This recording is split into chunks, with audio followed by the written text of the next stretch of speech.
It claims it's the exchange of virtual photons that don't actually exist and are never the input or output of any experiment and is just a mathematical equation. They had to make up a new fairy tale called virtual photons. So I find it baffling that now we're in 2023 and we've shown there's an ether. We can look in a vacuum chamber and there's an ether. There's a Casimir effect, attractive and repulsive. You know what I find truly baffling, absolutely stupefying, is that out of one side of your face, you poo-poo virtual photons, and yet out the other side of your face, you appeal to the Casimir effect as your proof for your fuckwit ether. All the while, the shining poster children for the Casimir effect are virtual photons. Virtual photons. Virtual photons. Virtual photons. You are so dumb. Damn. Ryan, listen to this part right here. It's going to destroy your whole argument. Listen to this one sentence. You can't even claim density at all without acknowledging electrostatics because all matter is held together by electrostatics. All molecular and intermolecular attractive forces are electrostatic in nature. That's right. The molecular model, you disagree with that, the atomic model. Yeah, I disagree with the atomic model. Absolutely. Basically, if you have a vacuum chamber, which it does still have some molecules in it, right? All molecular and intermolecular attractive forces are electrostatic in nature. That's right. The molecular model, you disagree with that, the atomic model. Yeah, I disagree with the atomic model. Absolutely. All molecular and intermolecular attractive forces are electrostatic in nature. That's right. Shits at 60. Listen to this part right here. It's going to destroy your whole Dunning-Kruger doublespeak. You can't even claim electrostatics at all without acknowledging the existence of atoms. Because intra and intermolecular forces are created by molecules, and molecules are made up of atoms. You dumbass cracker!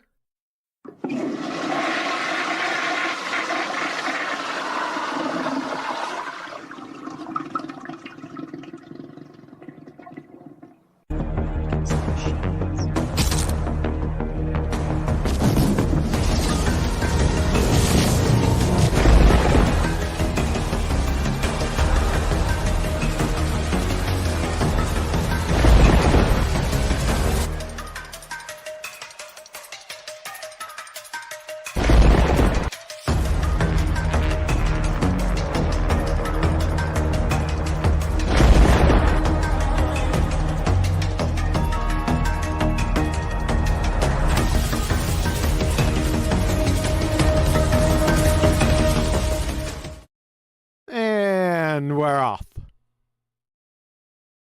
Welcome to the show. As usual, if you'd like to support this channel, there are PayPal and Patreon links in the info box below. We got some people over in Discord. We got the beautiful Betty Van Velsen. How's it going, Betty?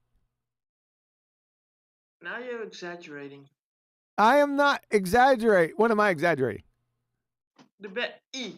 Betty. It's right. It's Betty. I don't know who he is, Betty. Yeah. Unbelievable. Speak up. Stop mumbling, Betty.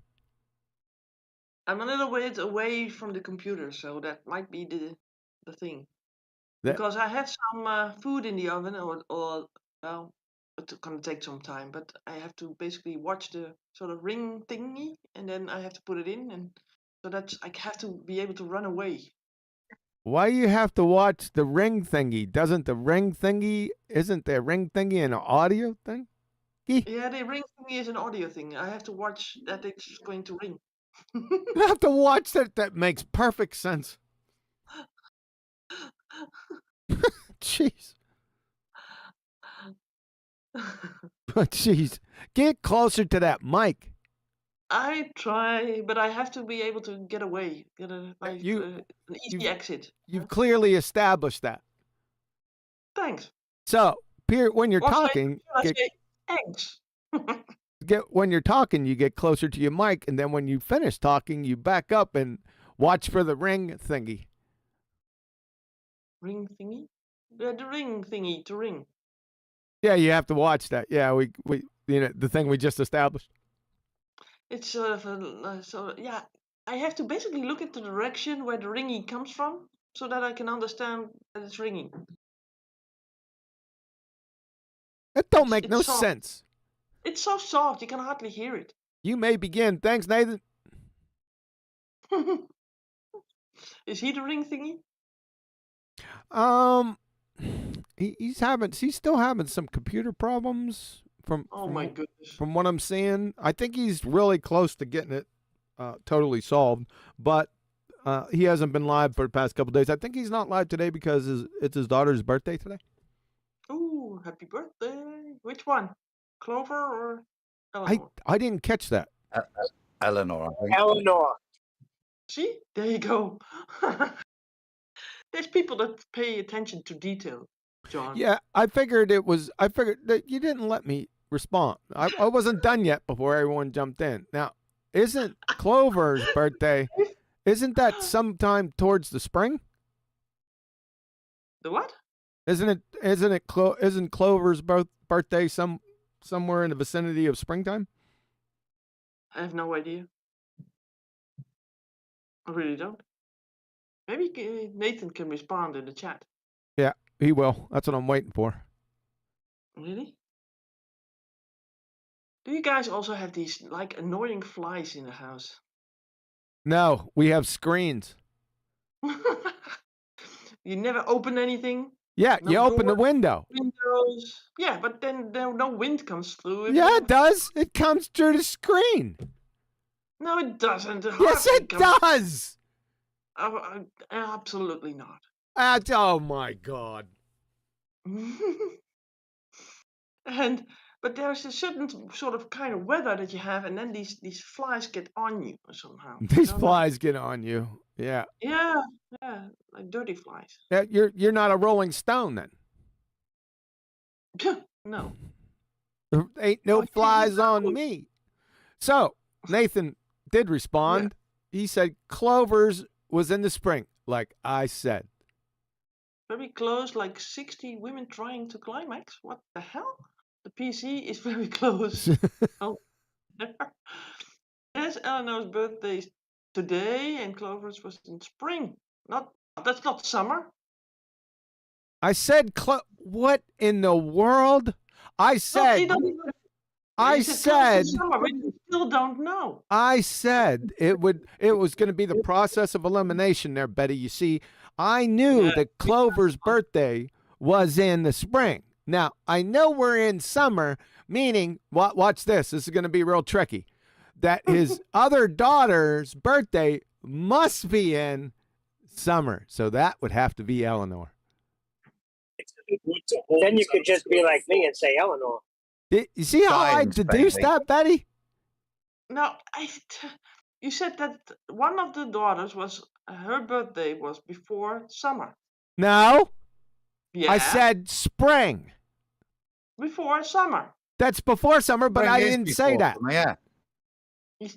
Guys, he did say before summer, didn't he? I said spring. Oh, yeah, sure. Jeez, man.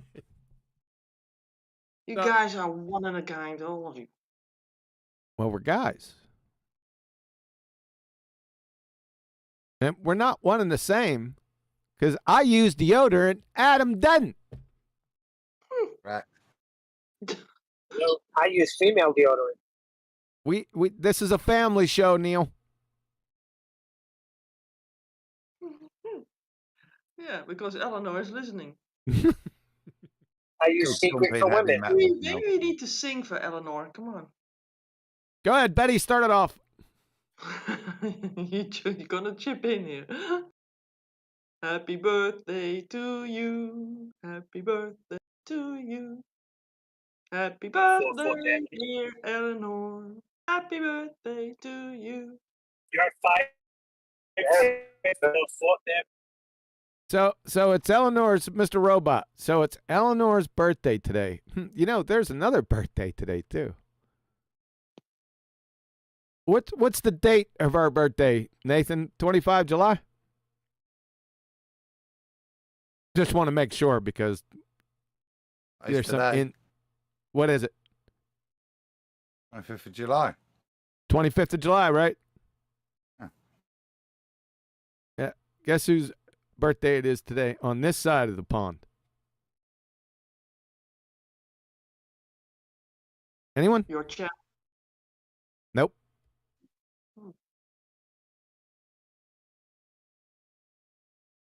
Oh, My son's Sheila. birthday is today. Ah, okay. So now you need to sing for your son. I already sang to him. He kicked me out of the friggin' room. See? I heard it. That's nice. Matt So- LeBlanc's birthday. Joey So at a nobody friend's birthday sang, today. and then for the little girl, and I sang, and she loved it. So now, Betty, you get a cookie. Now, Nathan, since Clover's birthday is the 25th of July, that means my son's birthday is the same day as Clover's. You see how I deduced that?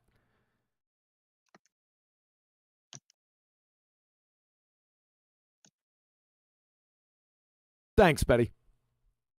Is that science you just did there? Is that science? Now he's trying to get right on topic.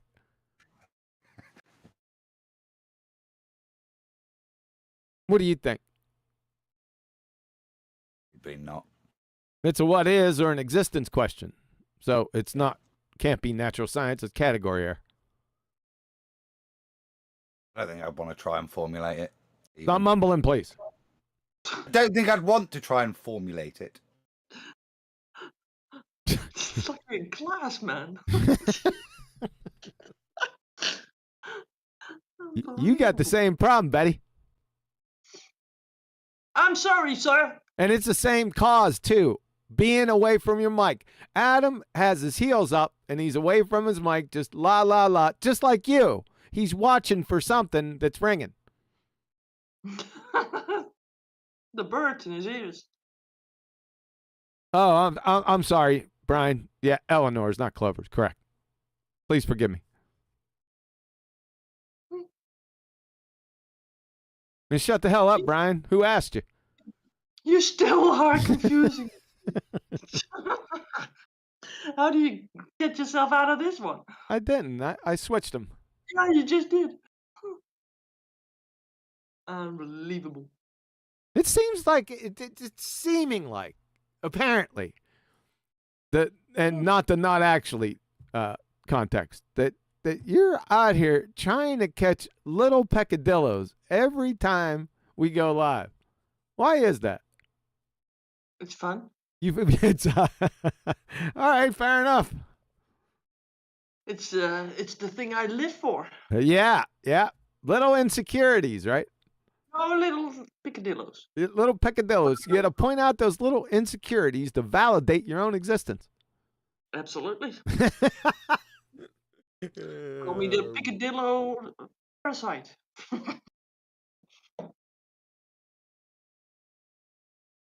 So, Adam, did you listen to the start of the show? No, let's talk. Yes. No, Well, you I didn't. realised you'd started, so I missed the first bit. I think I got the. You missed halfway. Well done, Brian. Well done, Brian. That's all I'll say there. That's just. But I was giggling, yes, at the sheer contradiction. But that's why we've always been asking for those definitions of electrostatics. So I gave up the ghost. I'm sorry about that. I wanted to apologize to Adam because we've been asking that lion surat of a double speaker and shits at 60 for a year now. Well, Adam's been asking him behind the scenes without an answer, and I finally just dumped on him. You could say we when you say Adam. What, Neil? I said it's appropriate to say we. Well, we have been asking. I was trying to find it out. So that's a really nice summation of part of the reason you ask for clarity on this subject. If you're given this non-defined electrostatics, which has, different applications within atomic theory, what we're talking about, then you deny atomic theory. Quite reasonable to ask what the hell you're on about. Yeah. When you cite electrostatics and atoms, when you say you don't believe in atoms, it requires clarification from the claimant. Yet we're still waiting for, realistically, that bit by Brian sums it all up. That's the paradox, isn't it? Yep. Well, it's the paradox from a true retard. He has no idea what he speaks of. He doesn't understand the words that are coming out of his mouth. Hey, duper pounds. Are you some kind numpty? Do you have premonitions of flashbacks? In chat. Actually, QE, science has more than one definition, so does the scientific method. Do you know what an equivocation fallacy is? Duper poons numpty dipshit. There's an interesting thing to bring up, and it's what's called like using your noggin here. So, yes, we've got the scientific method. Yes, you can. If you collate a book of all the summation of that knowledge, you can title the book "The Science of." Okay? If you actually think that that's science, it just shows your ignorance of not understanding that if you collate all the knowledge of one subject, you can call it the science of. I've got books, the science of pharmaceutics, the science of dosage form design, things like that. It's an old standing way that never used to cause confusion as to the meaning of science itself. It was quite clear. It's written on the book, on the front of it. It relates to the collection of all the information on that topic. For you to then try and insinuate that is backward, isn't it, really? Because it means you don't understand why the title of the book's using the title of the book. Duper Poons, you have a problem with singular and plural, too. So, scientific method is singular, so there can't be more than one. Next block of instruction, how to sit down. Then point at a friggin' horse. Clown. Stop typing in my chat. Go back to primary school. Start over and pay attention this time. And probably drop anchor here and there in a few 60-level basic reasoning courses so you don't get quite off track. Okay? You numpty dipshit?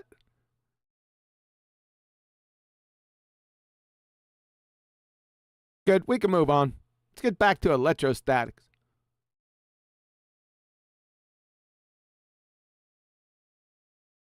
I guess no one wants to get back to electrostatics. What about electrifa and electropa?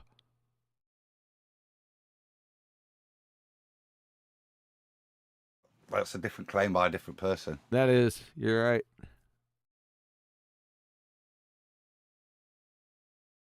Still don't know the distinction between the two. They don't know the distinction. No, they don't. Nope.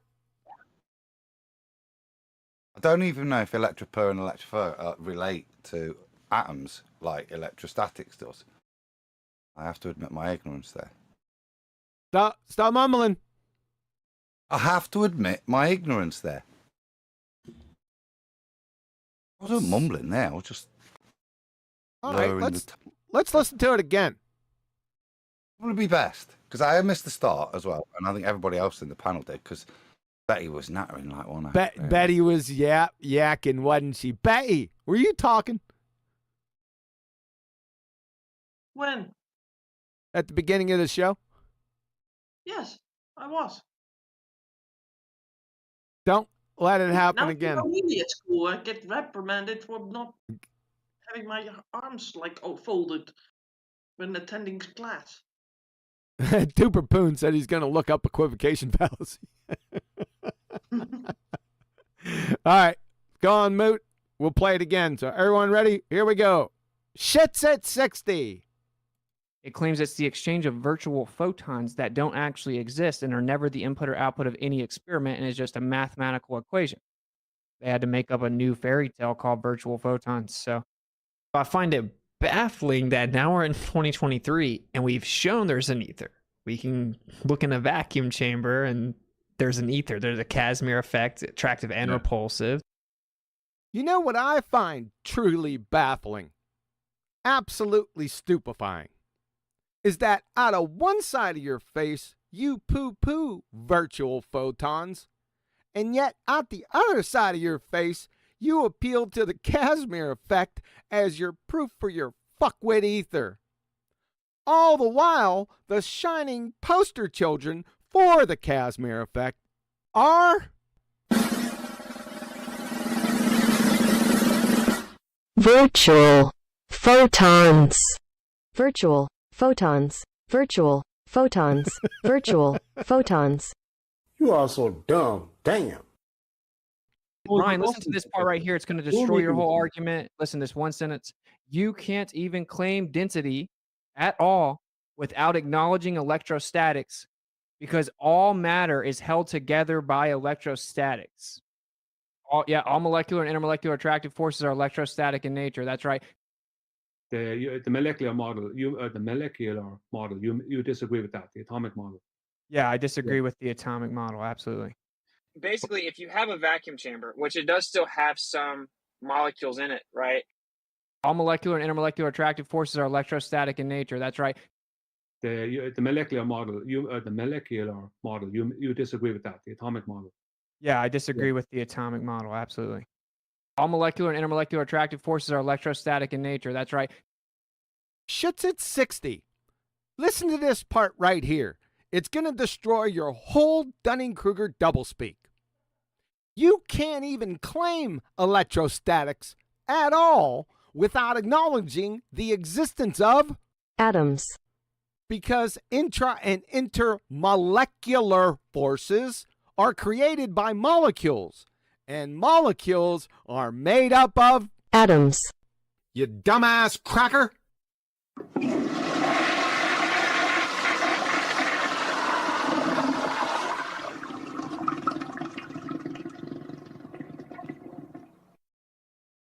I think I could probably defend Austin a little bit.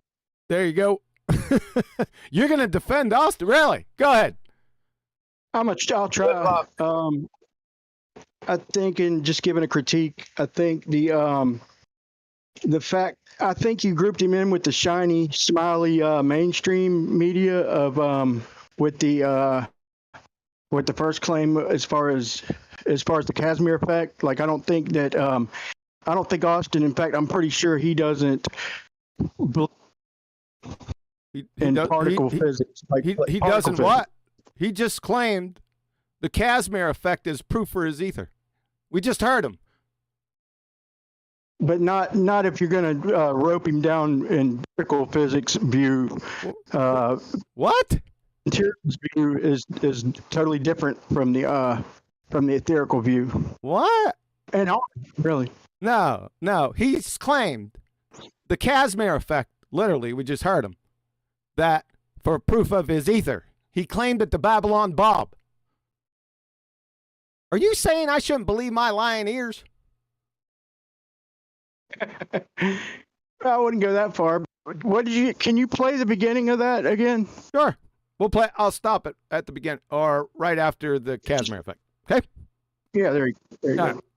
It claims it's the exchange of virtual photons that don't actually exist and are never the input or output of any experiment and is just a mathematical equation. So he's poo-pooing virtual photons. Number one. He does it again. They had to make up a new fairy tale called virtual photons. So now virtual photons are a fairy tale, very clearly. And then? So I find it baffling that now we're in 2023 and we've shown there's an ether. We can look in a vacuum chamber and there's an ether. There's a Casimir effect, attractive and repulsive. There you go. So as his proof for ether, he can look in a vacuum chamber. You know, the ones we trip over when we walk outside. We look in a vacuum chamber, and his proof for his ether this day is Casimir effect. Very clear. Yep. He don't believe in virtual. What? I said he definitely don't believe in virtual photons. Then why do you appeal to the Casimir effect? Because I think it's different. Like you said different. Before. It's not. No. It's not different. It's the poster children of the Casimir effect is virtual photons. walking outside conventions, then shit gets shaky. Like, what are you talking in the about? Convention. Stop rambling. Huh? What the hell are you talking about? Stop rambling. He denied virtual photons twice. Very clearly. Called him a fairy tale. Then he appealed. Shut up! Then he appealed to the Casimir effect, who has its poster children as virtual photons. This is an open and shut case. There's no amount of linguistic gymnastics that you can provide that will change that. Casimir effect destroys photons being particles. They have Get the fuck out of here. What the hell?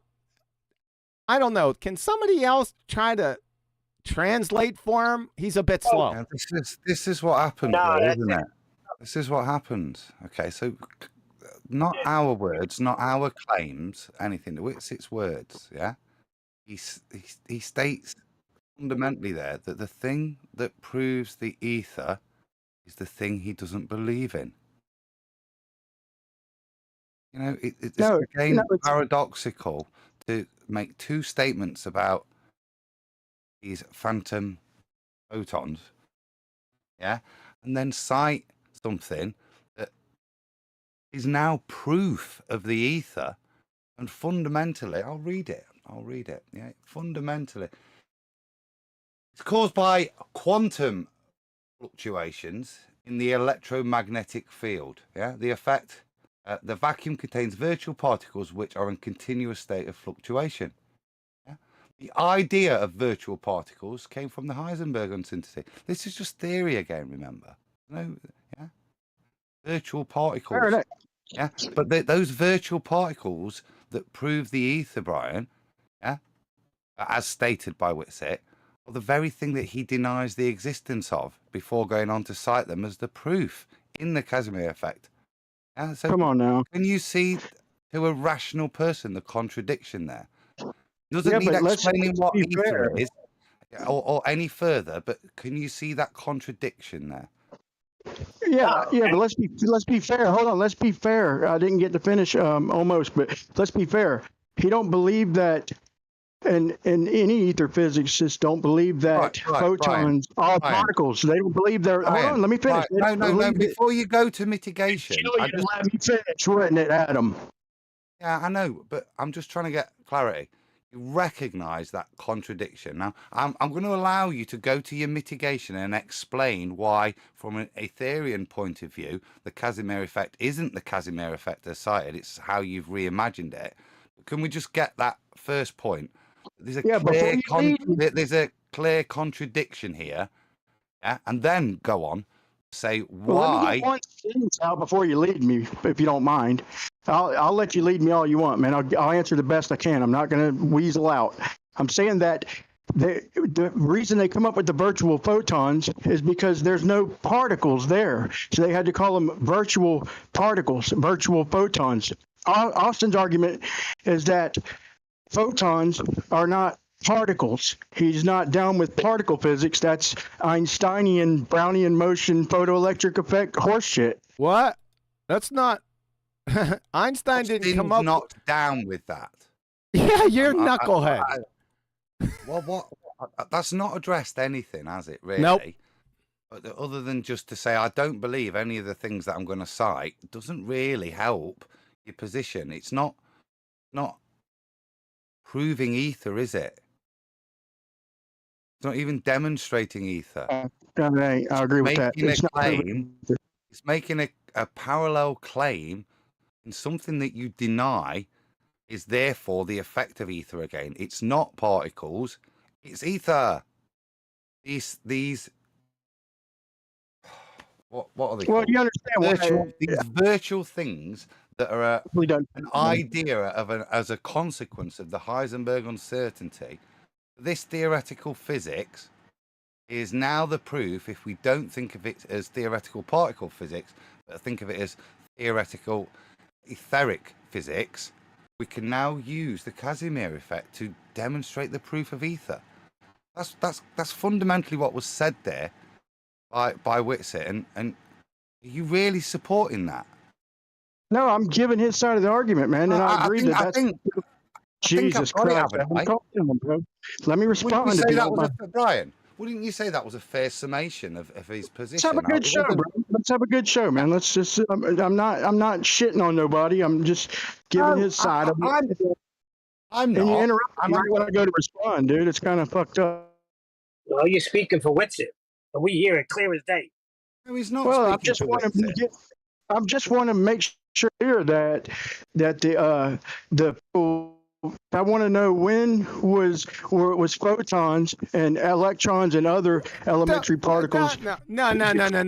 You're not going to do the same shit and try to disprove beach balls as proof for your luminescent phlogiston. What is ether? Then we can get into photons and electrons, and this is just an incoherent fuckwit red herring fallacy. What is ether? I'm not trying to prove it, bro. I'm not trying to prove it, man. I'm just giving. What is ether? Would be the background of what. Let me see. Let me stutter for a minute. Good thing I ain't on Nathan's. He's fucking for that. I'd say it's the background. I'm not 100% on board with it, but as defined, I think it's the background energy that surrounds us. It's energy. It's energy. And it's all around us. Brian, as described by Yoda. If it Why has, are you buying this false shit? If it has energy, I do have a fair. If it has energy, I'm sorry, background energy. Where's the background? Well, you don't have to agree with me, but you would agree that if light was a wave. We're not talking about light. We're not talking about light.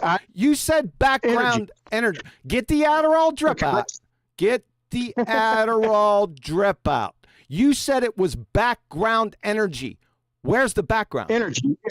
You're right. I should have said energy. And trust me, I know you don't agree with this. So it's not an agree-disagree topic. It's hypothetical. I'm not dealing with hypotheticals. We're dealing with the nature of our reality. So you said it was You said, just calm down. You said it was a background energy. You just made it up, right? Because you can't cite it. Number one. I made that up. Yep.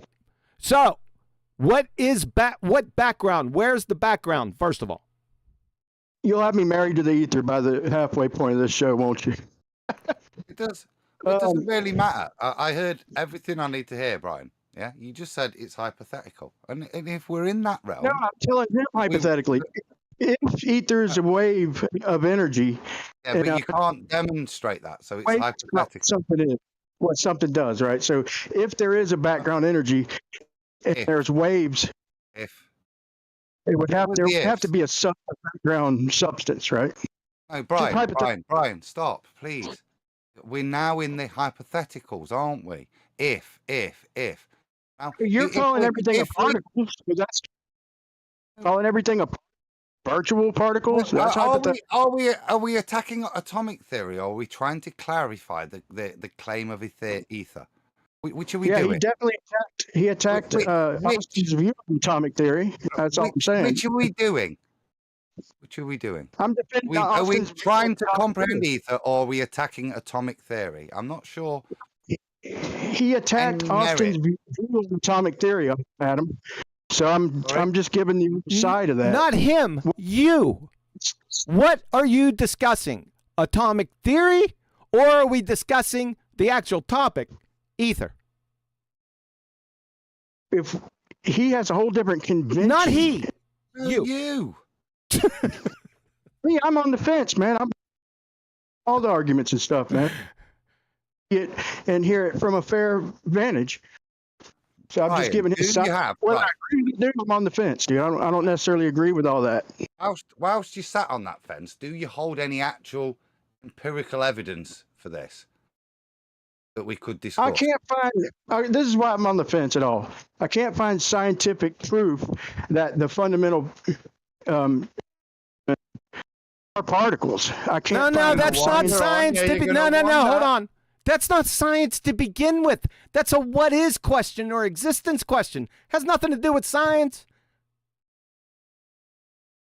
Right. So no science proving photons are particles. Yeah, that's right. That's not science. It's an existence question. What's your point? So y'all are not really arguing. You and Austin are just you're in Yes, two we different are. conventions. No, you're not. Trying. What he's trying to do, the little fuckwit weasel, is he doesn't have proof for his ether horse shit, and he says it's not science. Our argument against him is not that it was science or that it is science. We're claiming that it doesn't exist. Thank you. My point is that I tried to find the scientific proof that photons are particles, and it doesn't exist. Unbelievable. He's a circle jerker.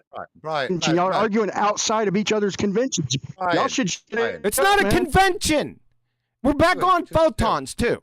We'll get with photons and electrons, you know, and all those things were proven over 120 years ago in a few minutes. Now we're just on ether. Now you're biting.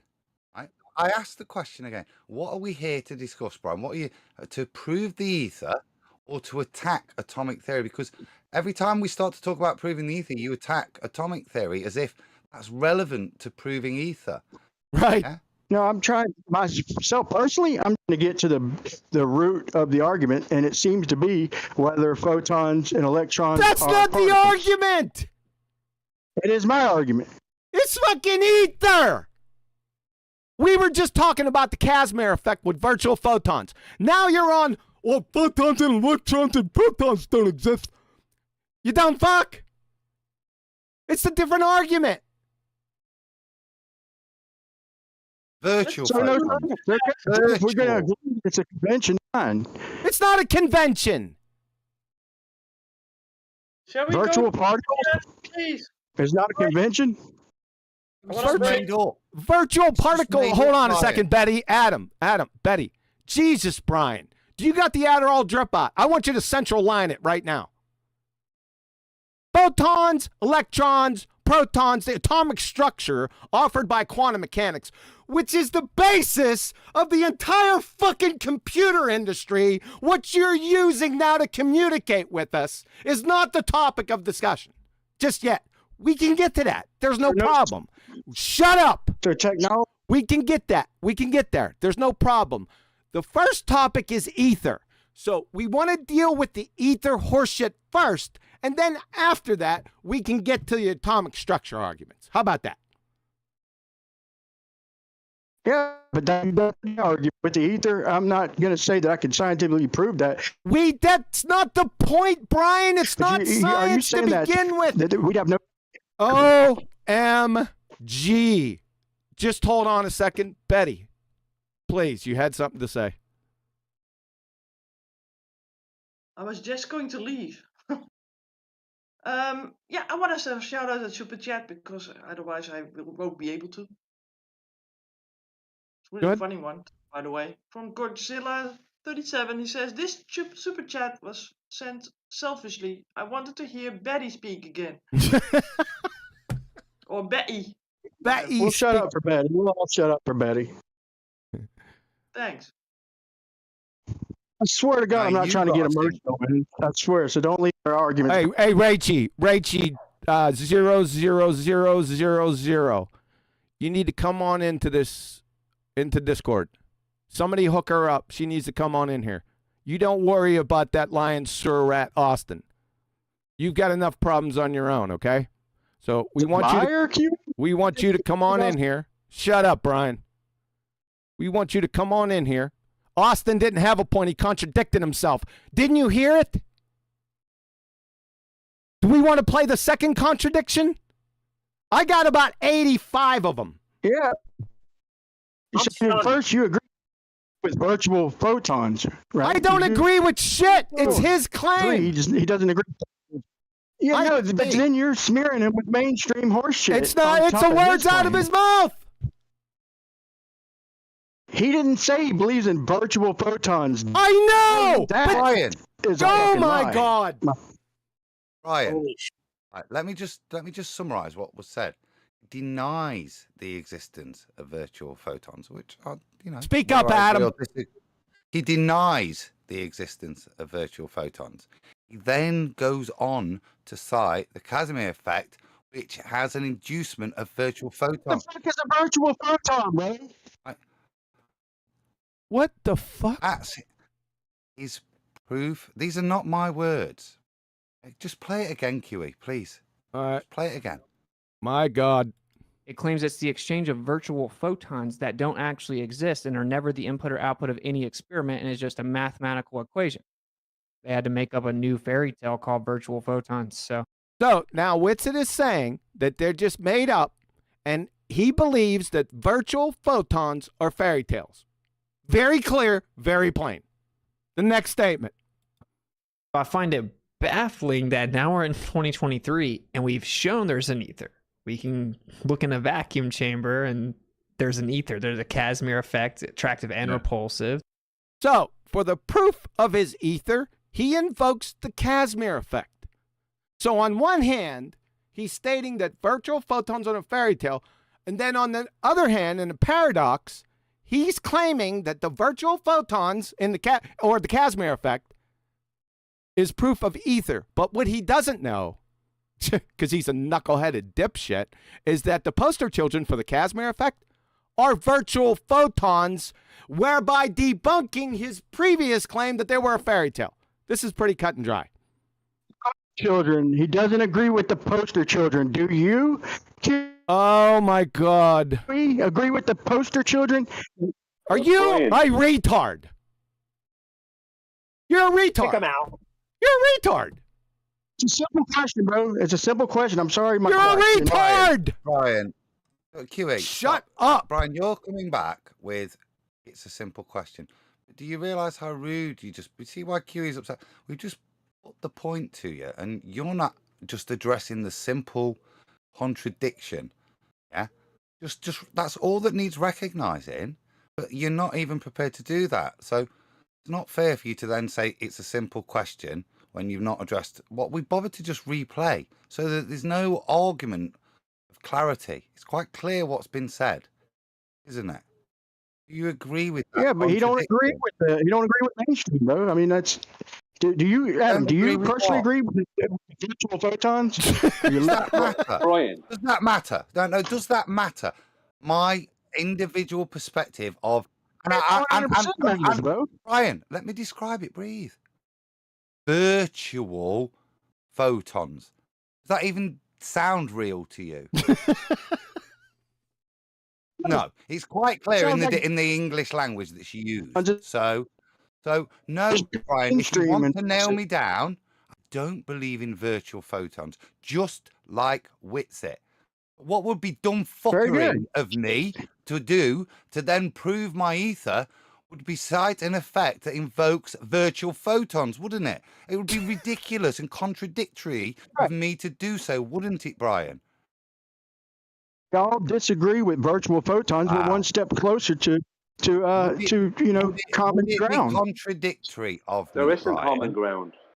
Would it be contradictory of me, Brian, to then cite something that invokes virtual photons after saying that I don't agree with them, that they can't exist, they're imaginary, they're a concept?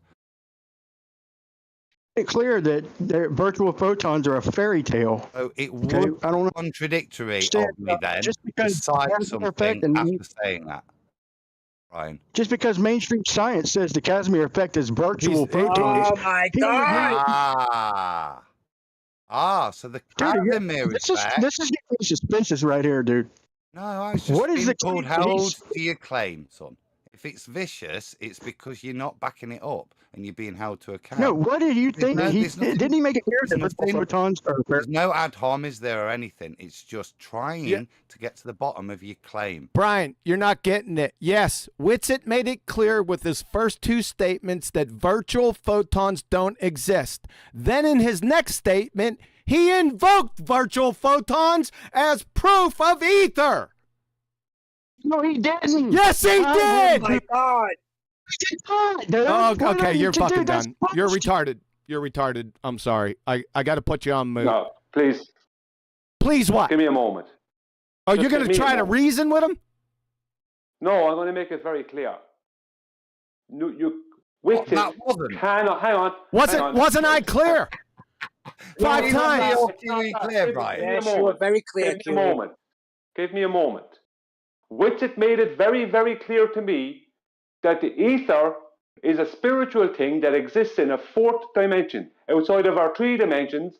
It cannot be experienced, so you cannot prove it. Brian! Now, he's invoking, hang on, he's invoking, right, the Casimir effect, which involves something that he already denied the existence of.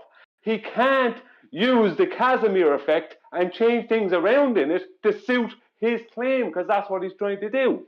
Okay. He's trying to say, ignore the virtual photons part. There's this other thing that he's adding in, right, to hijack the Casimir effect as some kind of proof for his ether. Kind of like the ballers hijack stuff to try and prove a force of gravity. It's the same exact thing. Let's see if that reasoning worked with him. Go ahead, Brian. The other Brian. Yeah, if he said that, if he said that, I'm not gonna agree with that at all. Like fourth dimensional, I'd have to look into it. But my common sense, my logic says, no, I don't believe in any fourth dimensional shit. That's not the point. That's not the point. Defending what you're saying, man. I'm not defending the ether, man. I'm defending his Focus claim. now. Focus now.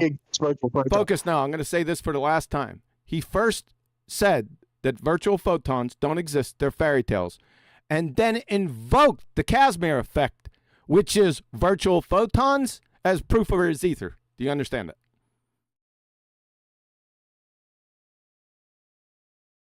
Hello? Did we lose? Not Brian. No, I'm back. If you could repeat the very last. Okay, I'm going to try to say this calmly. He first said, Whitsitt said that virtual photons are essentially fairy tales. That was his first statement. And then the very next statement, he claims virtual photons via the Casimir effect as proof of the ether. Do you understand how that's a contradiction? It is, for sure, if you think that the is from the effects that they measure the resistance is from virtual photons. Not me. No, not him either. He definitely is adamantly against that also. That's what I said. So he's against virtual photons.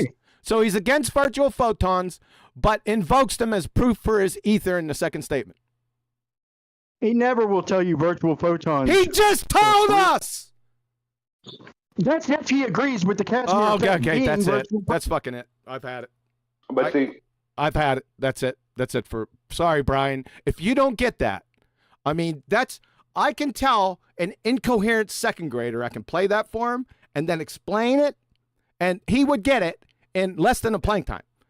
Meanwhile, we spent 20 minutes here trying to explain this to you, and you still don't fucking get it. That's pretty scary. Sorry. I think you labored the point, Huey. It's quite clear at the end there.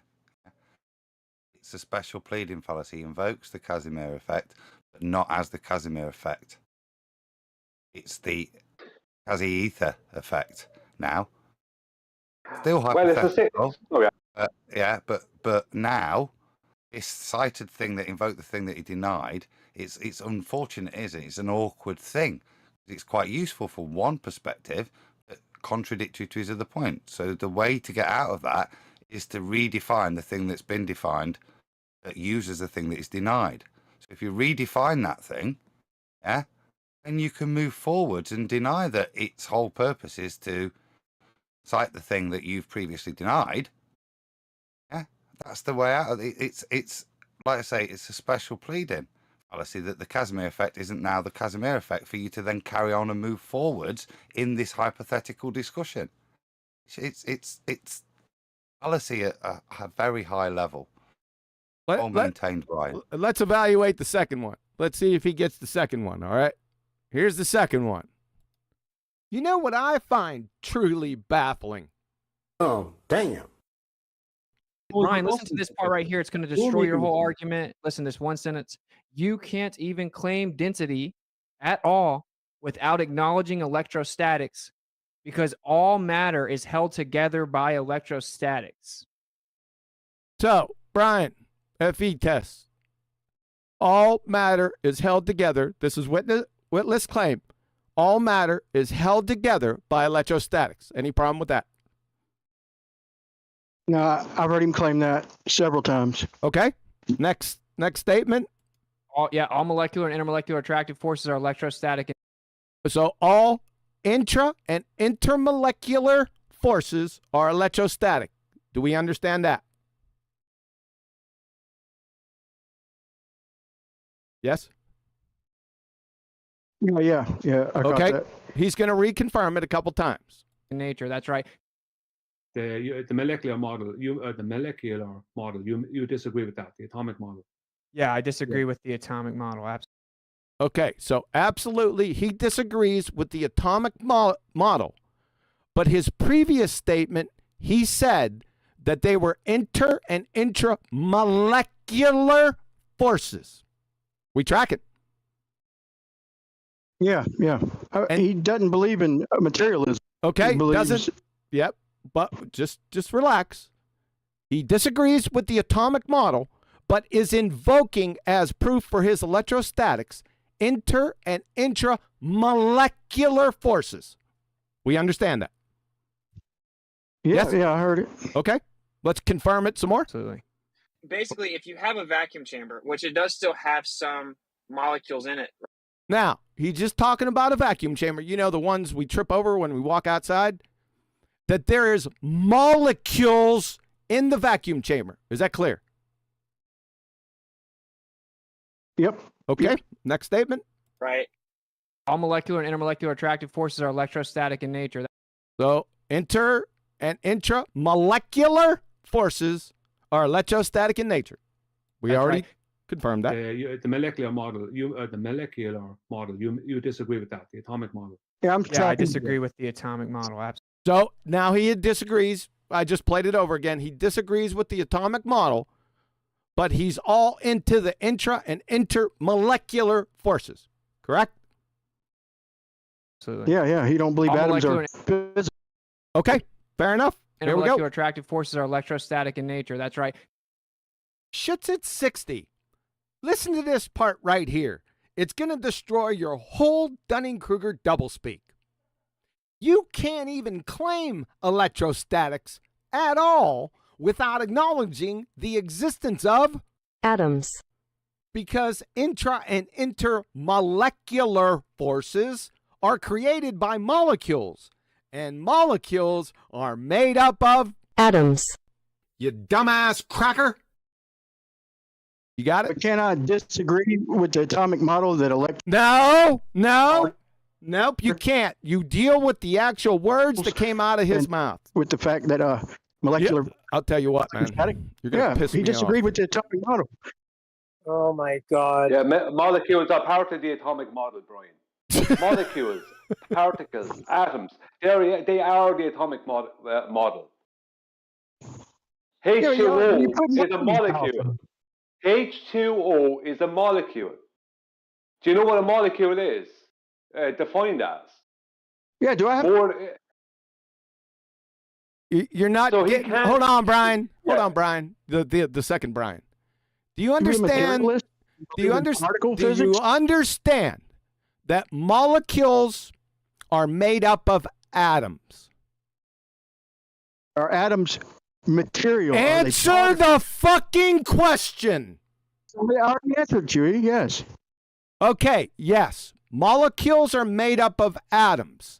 He denies atoms, but then invokes intramolecular forces for his proof of electrostatics. That is a contradiction number 2. He denied the atomic model. I've never heard him disagree with atoms, period. He disagrees with what mainstream says they are. But he can't deny the atomic model and then invoke molecules. He can't invoke electrostatics when electrostatics is defined by the atomic model. Do you understand? Rethink what you just said, Brian. Just rethink what you just said before you carry on. I don't have to rethink it, Brian. I don't have to rethink it. He's contradicting himself. When push came to shove, Brian, he admitted to me the ether was just a fourth dimensional thing. Don't get into that, Brian. Don't get into that, Brian. We're just on the contradiction, sir. Yeah. You can't invoke something that you claim to disagree with. just because it helps you in an argument. You can't do that. Exactly. That's dishonest. And it's contradictory. That atoms have to be particles for me to believe in molecules? Oh, God. Okay, that's it. You're missing the fucking point. Okay, Neil. Brian. Neil, calm down. Brian. Let me just. Yeah, but oh god, go ahead. We're going to invoke electrostatics. Now, one of the fundamental questions I kept asking is, what is electrostatics? I need a definition. And after, a year and a half, I've still not got one. Now, the reason I'm asking is electrostatics, as Whitsitt uses them, is to be based on the atomic model. The only way of describing it that exists until he provides his new definition. Yeah? Does that make What do you mean sense? his new? Say his new definition? The only definition of electrostatics that exists is within the atomic theory, something he denies. So if he denies that, he also denies the definition and existence of the theoretical charge that's calculated. Theoretical charge. Not measuring it at these points, the intermolecular forces. What can you say? Calculating it. Okay, Brian. So if he is denying the atomic theory, which part of it in his is electrostatics, he has to then abandon that definition of electrostatics and therefore provide. I've nearly done. Hold your horses. Sorry, I thought you'd done. Sorry. Done. I know, but give me a little of extra leeway. Keep listening, because you'll guess, by the way, it's not quite come to the end. If you are listening, that I'm worthy of a pause. Yeah. So we've got the definition, haven't we, which is taken from atomic theory. He's now wanting to use that definition whilst denying it. For a year and a half, and Rachie in chat has said she can't remember what his definition is. Nobody can. So it's incumbent on him to provide the definition, his new definition, which is not based on atomic theory, before he can move forwards. Or it's not. He's nearly there. Come on. For fuck's sake, it's not dependent on atomic model. Come on, Brian. Or he's just in contradiction because he's using a word that he's denied the existence of. Electrostatics defines itself, dude. What are you talking about? It's dependent on atomic. Define it. Right. Okay, define it. Electro, referring to electricity, static, meaning not in motion. So it's a charge. It's a stationary charge. So you're saying that the particle. Citation, please. Citation, please. He's talking about static electricity. Yes, he is. I just listened to Adam for like 5 minutes. One quick thing. And you made an arse of yourself because you were asked to describe electrostatics and you described static electricity.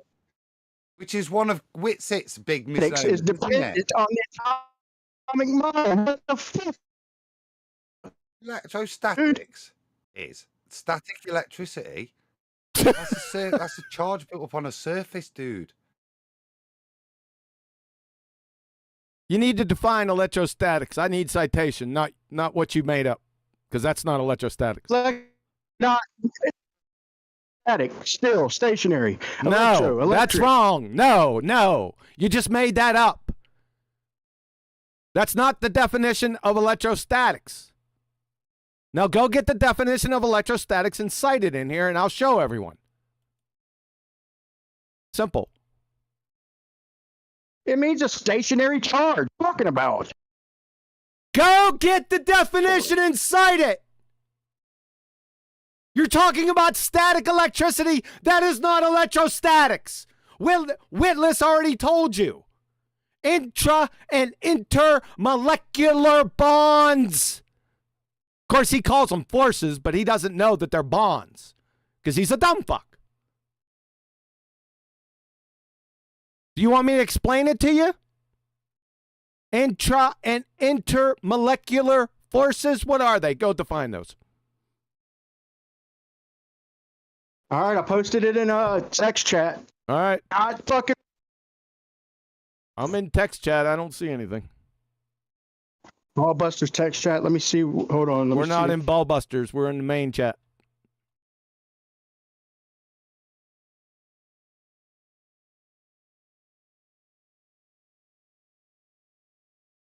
Can you post it in the main chat?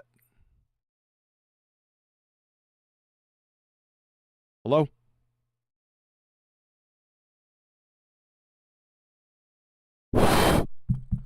Is my mic working? I can hear you. Why can't you do it in Ballbusters chat? It's close All to right, this hold chat. on. Because I wasn't over there. Yeah, you're a dumb fuck. Hey! Oh boy! Your mic is working, but some people's ears are not working.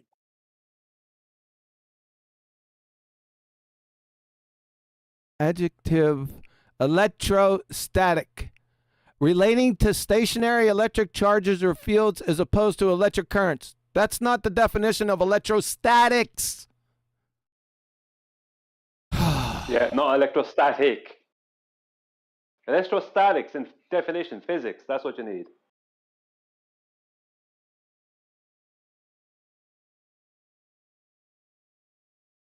Yeah, we're Very waiting for the... illuminating, isn't it? This lack of knowledge of even what the words mean. Yeah. Never mind. Yeah. Just being able to make the distinguishment between the terms is very illuminating. I just posted it. As It's to the, fucking. any validity of these people's claims. Listen, nobody, look at Rachie in chat. No one knows what the hell people are talking about. Because this takes effort, guys, to understand these things. Time and effort. Not just listening to some YouTube waffling shit and jumping on board. Because look what happened. No, I'm not jumping on board. We got Adam. Brian's I'm tired of flat hearing my earth buddies test scream. here, making an absolute tit of himself with regards to his knowledge. And demonstrating he can't even provide the definition, correct definition for the thing he's relating to. What are you talking about? Me? I just found provided in 3 different fucking places. It's electric charge at rest. Rachie, all the uninformed, uneducated shill crew that think they can just cite shit because some other idiots said it and it can keep going. And when they're put to the sword, they attack you on other shit and ask you to explain. I'm not attacking, bro. I'm just trying to get wobble off into waffle. Yeah, dude, QE and all facing now, whether it's Witsit, Del, Rachie, or now as you seem to want to step up to the plate, Brian. I mean, when you're drinking, bro, you should go half notch when you're drinking, bro. I'm sure you should throw an add-on at me instead of addressing the accusations I've just put to you. You shit on the show. Shield-powered flat Earth destructor with your non-validatable waffle. Yeah, you just come in here with nothing to back up of them, and then what you do is you resort to the ad hom you've just done. All right, let's end this. Let's end it. Let's end it. Brian, are you watching the show on YouTube?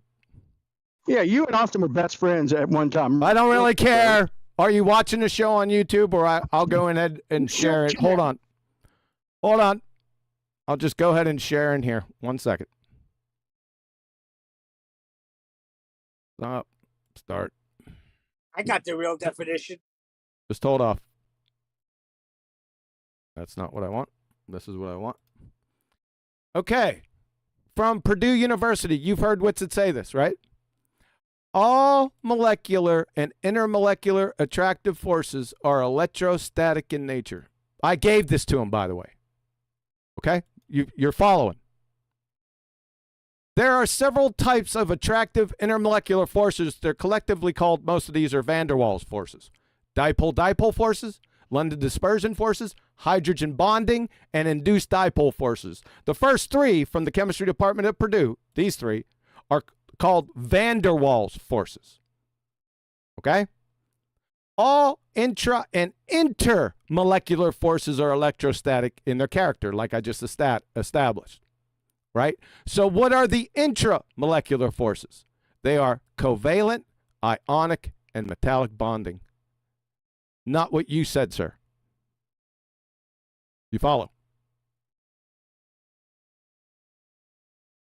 Yes? Can you tell me how you can have van der Waals forces and covalent, ionic, and metallic bonding without fucking atoms.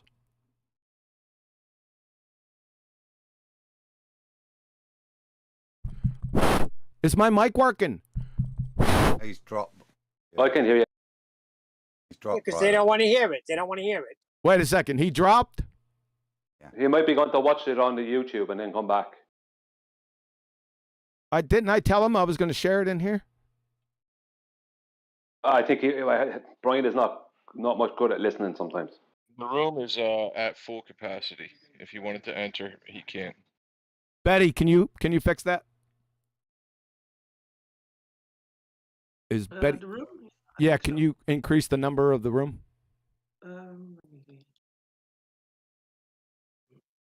I'll drop if you want me to drop. No, stay, Brian. Okay. Here we go. No worries. We got it. She fixed it. Thanks, Betty. So are we going to have to do this again?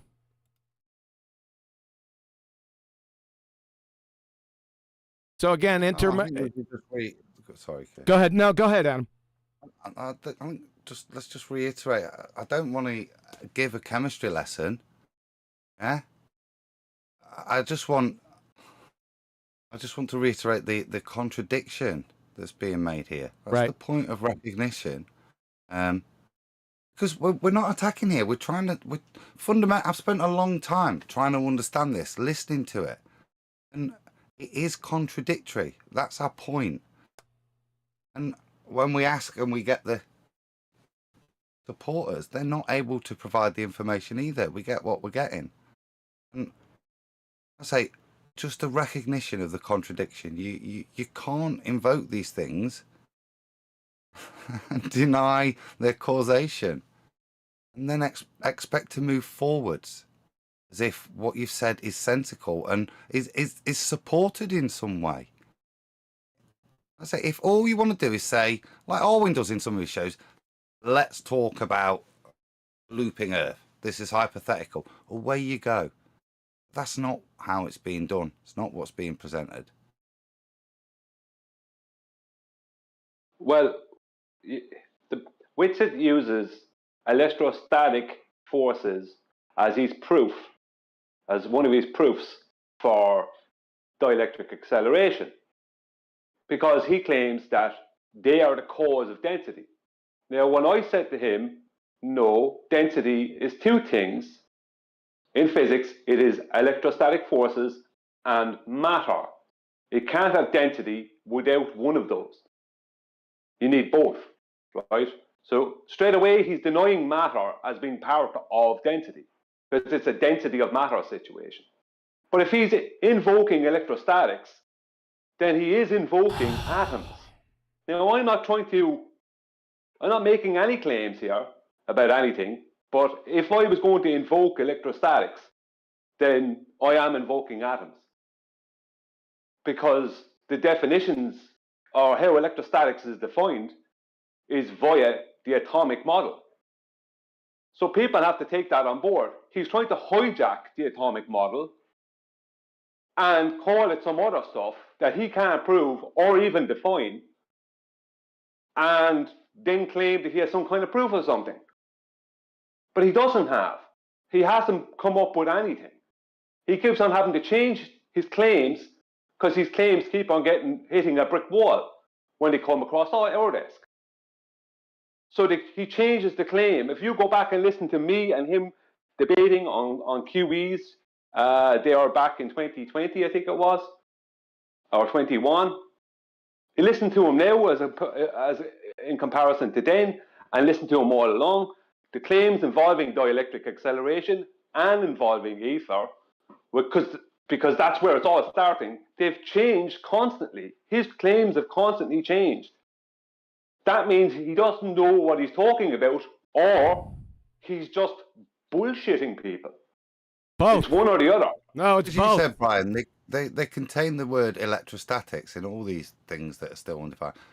But we're still waiting for the definition of electrostatics if we deny molecules, what their causation is. And just one quick, Duper Poons, because he's obviously picked up, I said chemistry in a funny way. I'll tell you why. because I was going to change the word, and I want to change the word. It's physics. It's not really chemistry at this point when we're talking this. It is kind of to do with molecules, but I'd more describe this as physics. But that's why you heard a wobble in my voice, because I like to be correct. Don't like to misspeak. Yeah, I like to be honest. Physics is the mother of chemistry.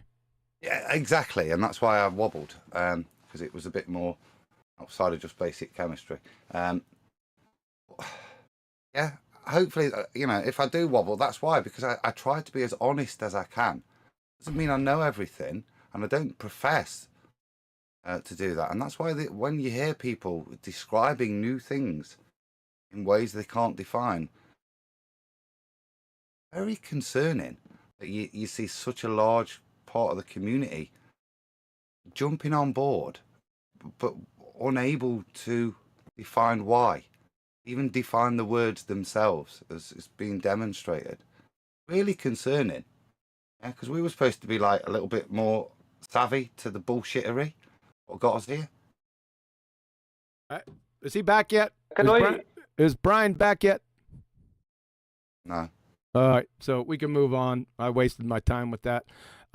These are very clear, prima facie, slap in your face, fog 'em here, contradictions. I've got loads of them. I've got a data bank. So it's all over.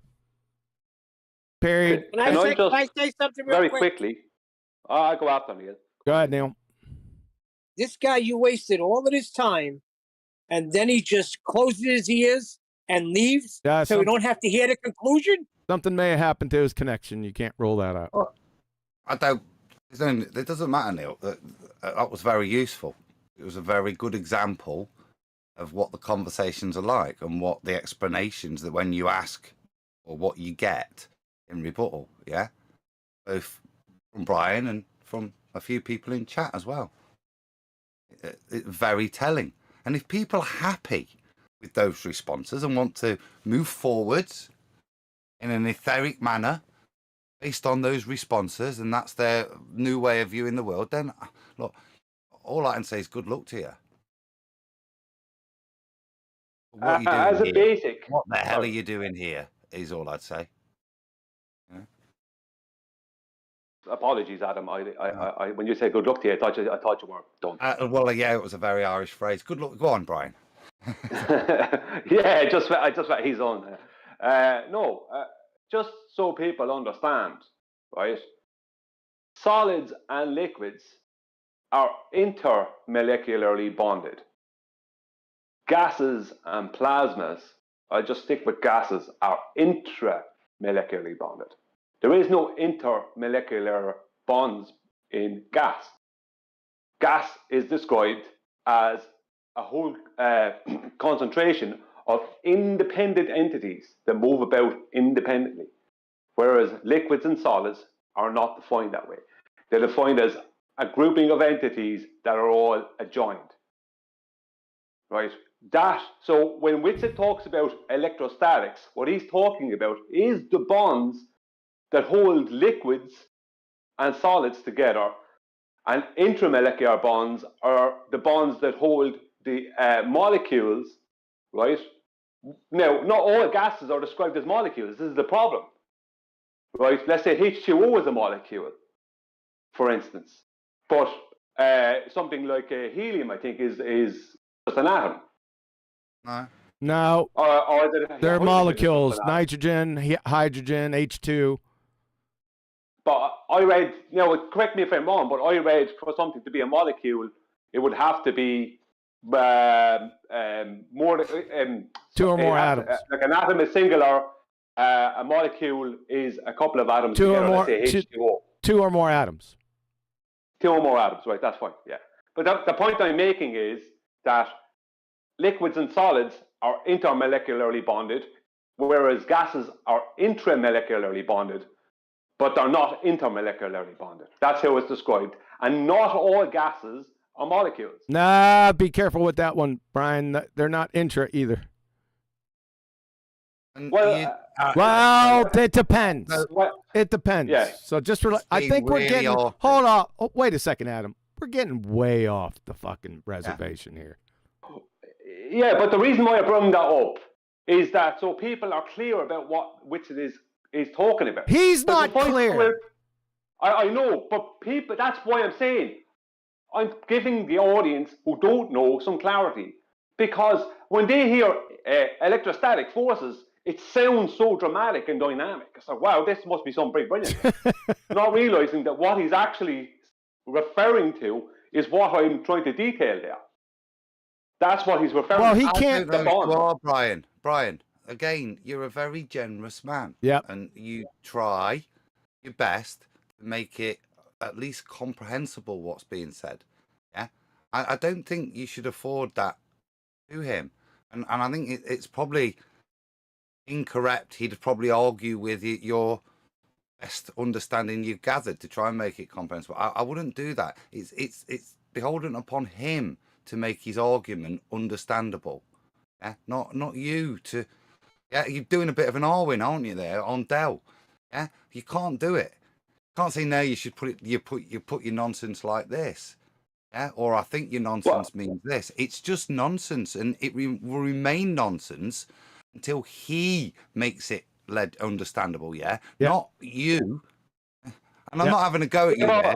I'm having a go at him. Because what you see is people like Brian trying to make sense of it and give their bit, and Rachie trying to say, "Oh, I think it means this." Yeah, and what does that do to the credibility of discussion? It shows we're all just bullshitters. If all you do is bullshit with words you're not even able to define.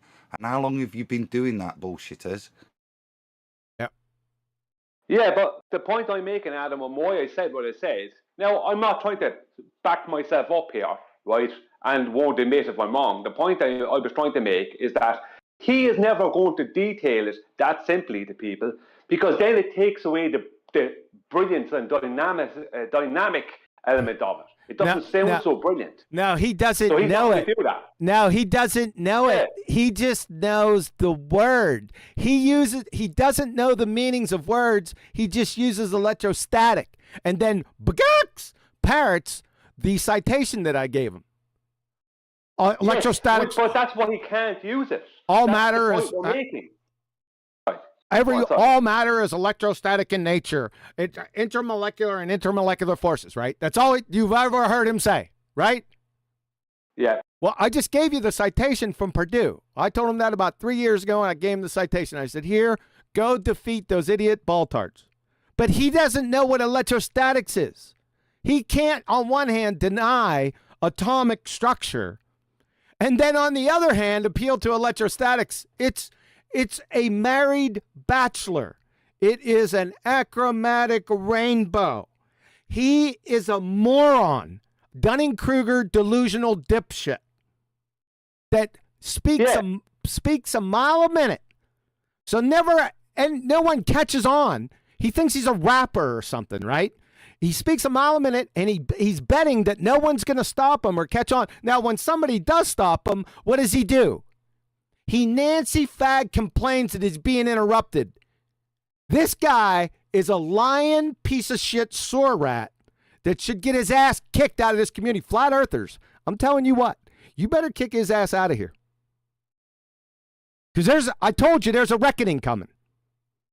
And I warned about this 8 months ago. And you didn't take me seriously. I'm putting it on flat earthers. It's still out there. Sorry. I understand what you just said. I understand all of what you just said. But for people out there who are listening to it, they may not realize that when he says the terms electrostatic forces, that he's actually referring to the intermolecular bonds of liquids and solids and the intramolecular bonds within gases, right? That's which are based on the atomic model. So when he denies the atomic model, right, and then uses the term electrostatic forces, he's invoking the atomic model, so he's contradicting himself. Yes. So he's using something that he's yes. Right, but if people don't hear the explanation for inter and intramolecular bonding, they might never hear it from him. They already got it. So they'll never know what he's talking about. I put it up earlier, Brian. Okay, I want to be quiet about it. No. I just- put it up. I defined intra and intermolecular bonds with covalent, ionic, metallic, and van der Waals forces for the intra. Or the inter, sorry. Yeah, I was trying to simplify it because there's a lot of people out there who, like, I know there's people listening to FED would know about it, but there's a lot of other people who don't know about it. And if they did know about it and they realize what he's actually referring to, they could then say, hang on a minute, that's contradictory. You can't deny that and then use it as some kind of proof. Yeah, he's doing the same He's thing. never made the distinction, Ryan. He has never made the distinction. Ever. Right. Because all he knows is the term electrostatics. Electrostatics. Will you deny? Can you show me anything that's not electrostatic? The fuck does that mean? What's electrostatics mean? He won't be able to answer it. 'Cause he's a I'm getting dumbass. a little annoyed. Getting a little annoyed with chat. Now you're starting to sound like Witsit with excommunication. No, that is totally different, Rachie. Wake the freak up. No, Yeah, I noticed that, Neil. I noticed that. What's going on in chat? I'm not looking. Well, again, it's another good example of some of the shill-like behaviour that some of the members of the community are starting to do. You see, so instead of dealing with it, and realising, we're shilly, and we look at what you're doing. Look at what you just generated in Neil, and you know what you're doing, Rachie. You're not being constructive anymore. You're being destructive in your input. Well, have her come on in here, Adam, and explain it to us. She's been invited over a year to come in and join, but she has childcare issues. But she's in chat. I know, but that's not my validation. It was hers, and I can't argue with that. So that's fine. But I'm not really interested in talking. I'm interested in telling her, look, you're not being constructive. Yeah. It's noticeable, your efforts and which way they're motivated. Not to resolving any issues, is it, or solving anything? Oh, somebody come into your shack. What people should realise out there is, Witsit, this is not for Adam, QE and us, wait, but for people who don't realise it, Witsit is never going to define electrostatics to you, because as soon as he does, the game is up. So what he needs to do is hijack the term, right, and use it, but never define it, because once he defines it, it's in opposition to his other claims that he denies the molecular model. Yeah, it's the and same. Now, someone could say, yeah, it's the same routine he pulled. These are two contradictions. They're from the same family. Denying virtual photons and then invoking them as proof for his ether. So this one, you can't do that. So this one is denying atomic structure and then appealing to atomic structure for his fairy tale ether. It's the same thing using different topics. You follow? Well, if I could give an example. Right? No, I already gave two examples. We already have the examples. With a baller example. A what? A baller example. Oh yeah, it's baller example. behavior. Go ahead. Yeah. They denied, right, at one time, that weight was defined by density over volume. They hijacked density and called it mass and gave mass weight via force of gravity. And then claimed that buoyancy was caused by gravity.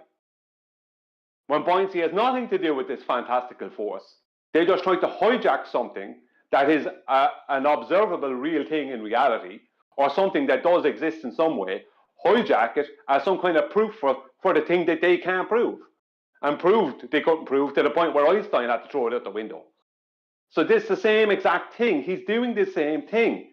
He's trying to use something that's a known thing, a known description in physics as a proof for something he's claiming, while also claiming that the sources of this electrostatic forces he denies.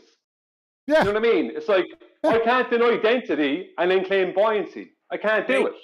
Sorry, Rachel wants to come in. Somebody sent her a link and make room for this girl to get in here. I think the link is... is... and people, please, be polite, yeah? Yes. I'm not going to say a word. That's probably the best way, isn't it, really? That's funny.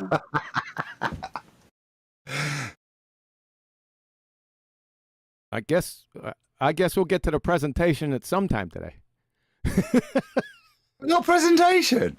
Yeah, I do. Hey, you got to thank Brian for what he kicked off. It was good. Yes, Brian. You're a great motivational speaker. Rachie, the link is in the description box under the live stream. If you hit description, then go all the way to the bottom and it should be there. I don't have it pulled up right now, so I can't get to it. Can somebody give it to Adam? Can you give it to her?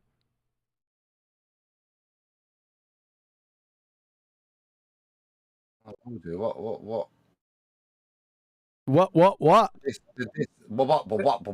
The Discord link. Yeah, the Discord Yes. link. Yes. I'm not so good at things like this. Discord, there it is. Copy link. She might need a mod to go up there and grant her passage. That's not it. It's not it.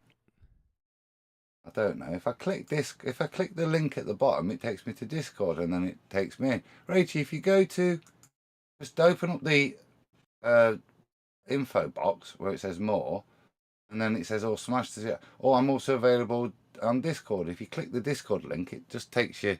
It'll take you to this room. I assume you got a Discord account, so it should just then link you straight through into here. Unless there's a need for voice recognition or something like that. Because where's Righteous? Where's Righteous? Where's Divergent? Yeah. Where's DD when you need him? Divergent Droid. Exactly. I don't do IT.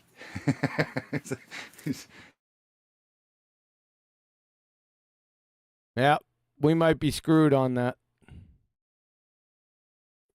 Be honest, curious, but this was going to be cut and dry. You're roboting, Neil.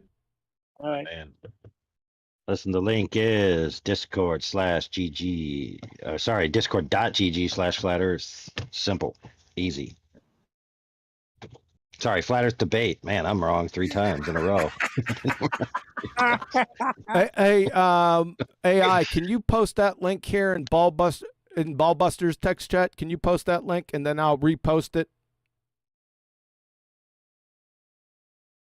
I got Thank a you. super chat.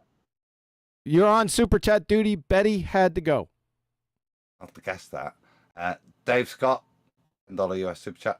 Adam, show more equals more super chats. Show more equals. Show more. Yeah, get naked is what they're trying to say. Yeah.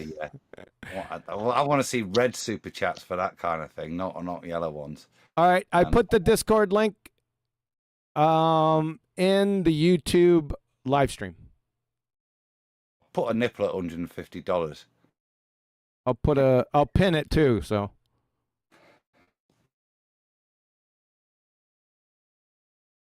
Hey, thanks for the super chat, Dave and Gordzilla. Appreciate that, gentlemen.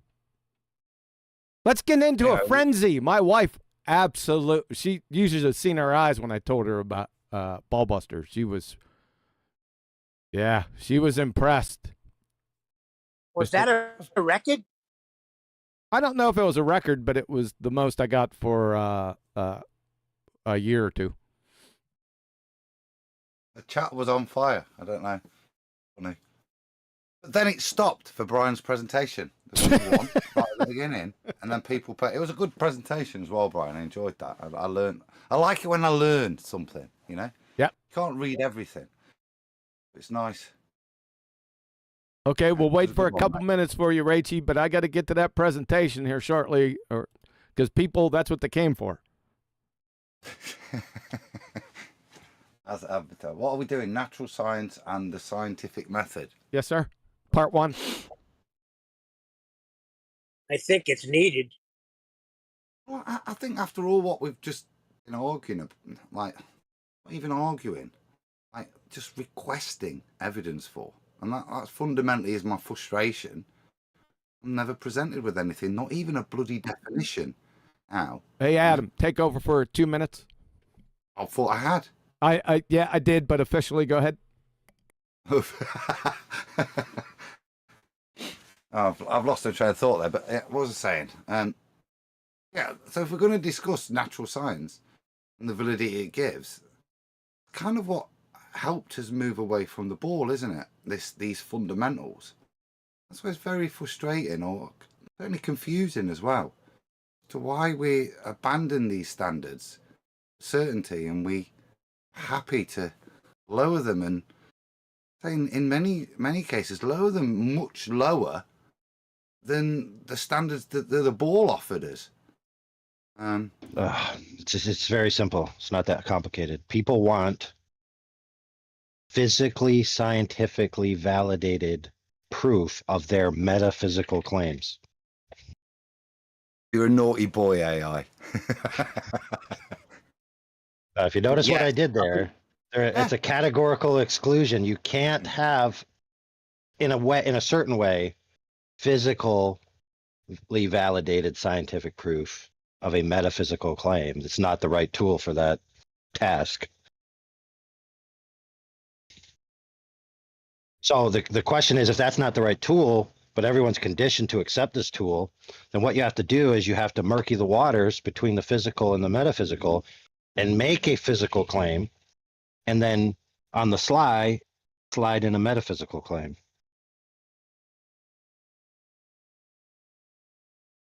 So I've heard it said, because what are these things? I've heard it said that the ether is the background, right, in which reality manifests upon, and all manifest reality is just perturbations in the ether, which begs the question, what's perturbating the ether in the first instance? Because if it's not matter, because matter is perturbation, after the perturbation, then what's perturbating it in the first instance?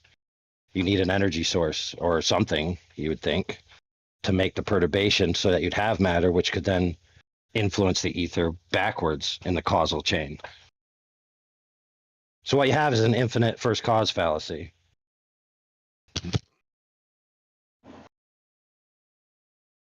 You've got a lovely story, haven't you? Again, and I think it's the switcheroo.